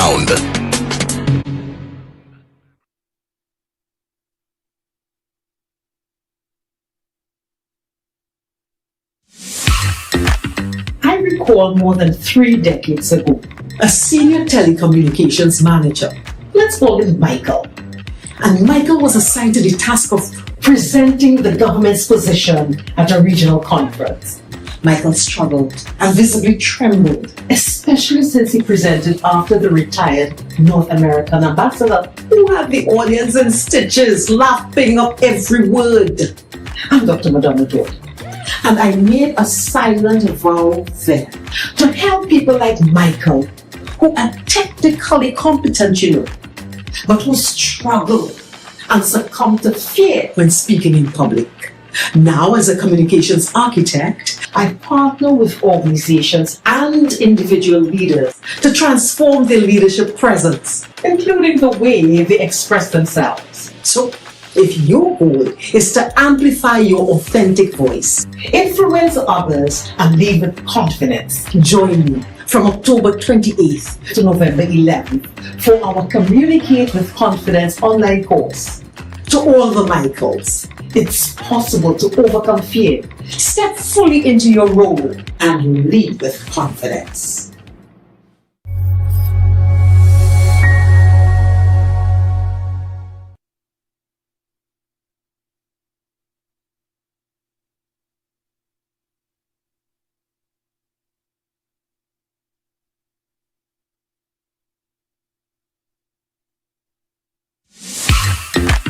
I recall more than 3 decades ago, a senior telecommunications manager, let's call him Michael.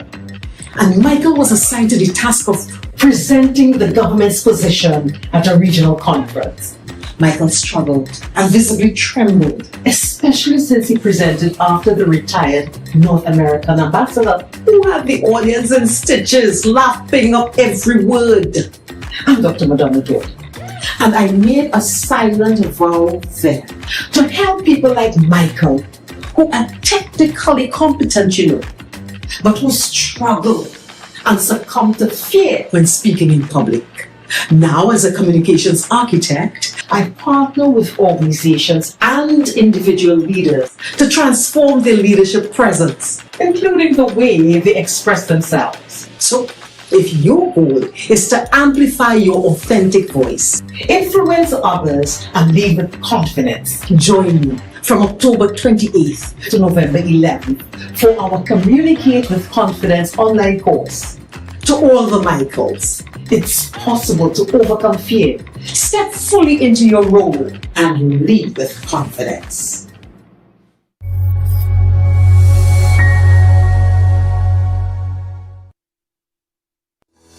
During our 3 weeks course, I gained a lot of knowledge and insights on how to communicate with confidence using the different techniques and skills taught. Another thing that resonated for me is the fact that the same way singers prepare their voice, increase their lung capacity by eating healthy, doing the necessary breathing exercises, is the same way someone who is going to present should also prepare their voice. For persons who are interested in participating in this course, I say go for it, because you too will be able to find your coping skills or how the runners and they just psych up themselves when they're on the start line before they start to be focused to finish that race, you would be able to find your coping mechanism.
The joy and the strength of my life. He moves all pain, misery and strife. He promised to keep me and never to leave me. He's never ever come short of his word. I've got to fast and pray, stay in the narrow way, and keep my life clean every day, because I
say amen.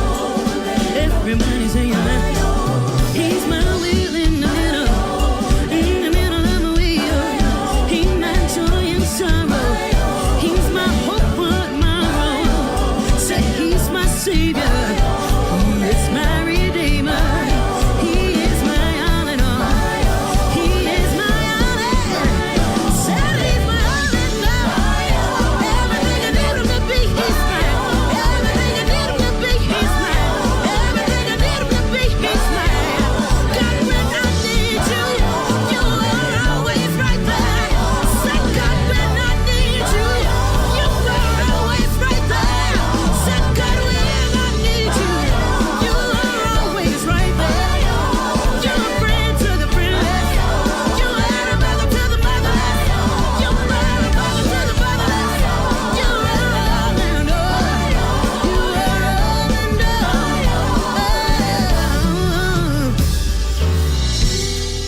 God is my all.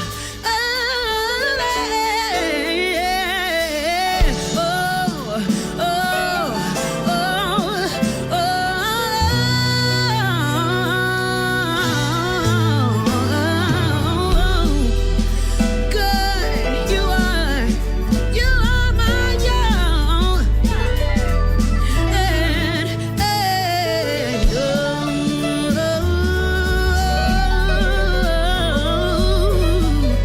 Oh God, one more time, yeah. God is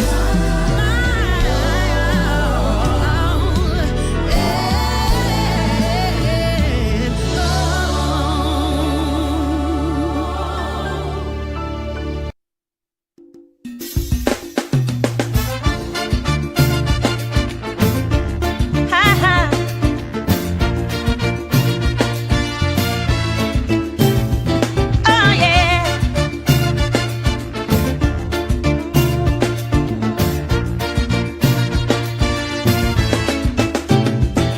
A leader, how to choose a leader. That's the most relevant question today. Now that the man tired, people spitting fire, and every talking head having their say. For in this mixed up land that we call Tobago, many times it does just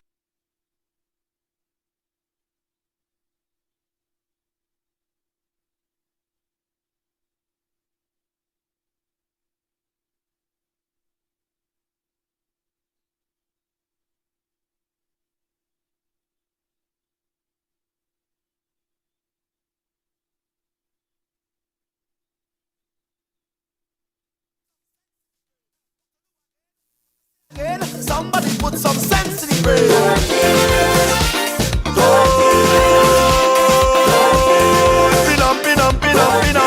Pin up.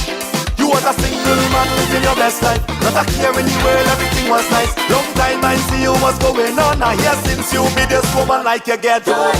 So tell me why you're acting so dirty. Don't let you so dirty. Don't sit down and just be dirty. Like you need therapy because like she put something in your water.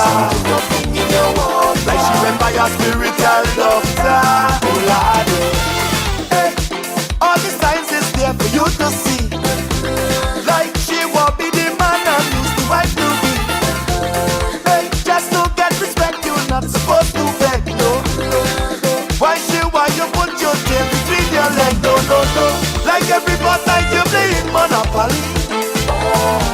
But you don't know where your money goes. But on a Friday, and there's that, and here too. On a Sunday, no plan and do. It's a good for you. So tell me why you're acting so dirty. Don't listen, you're so dirty. Don't sit down and just be dirty. Like you need therapy because like she put something in your water. Like she went by a spiritual doctor. Oh Lord, listen. Stop use calculator, boy. Use your head. Try to figure out why she goes always there. Why? I don't know how you do it, boy. How you go? But that is not she go work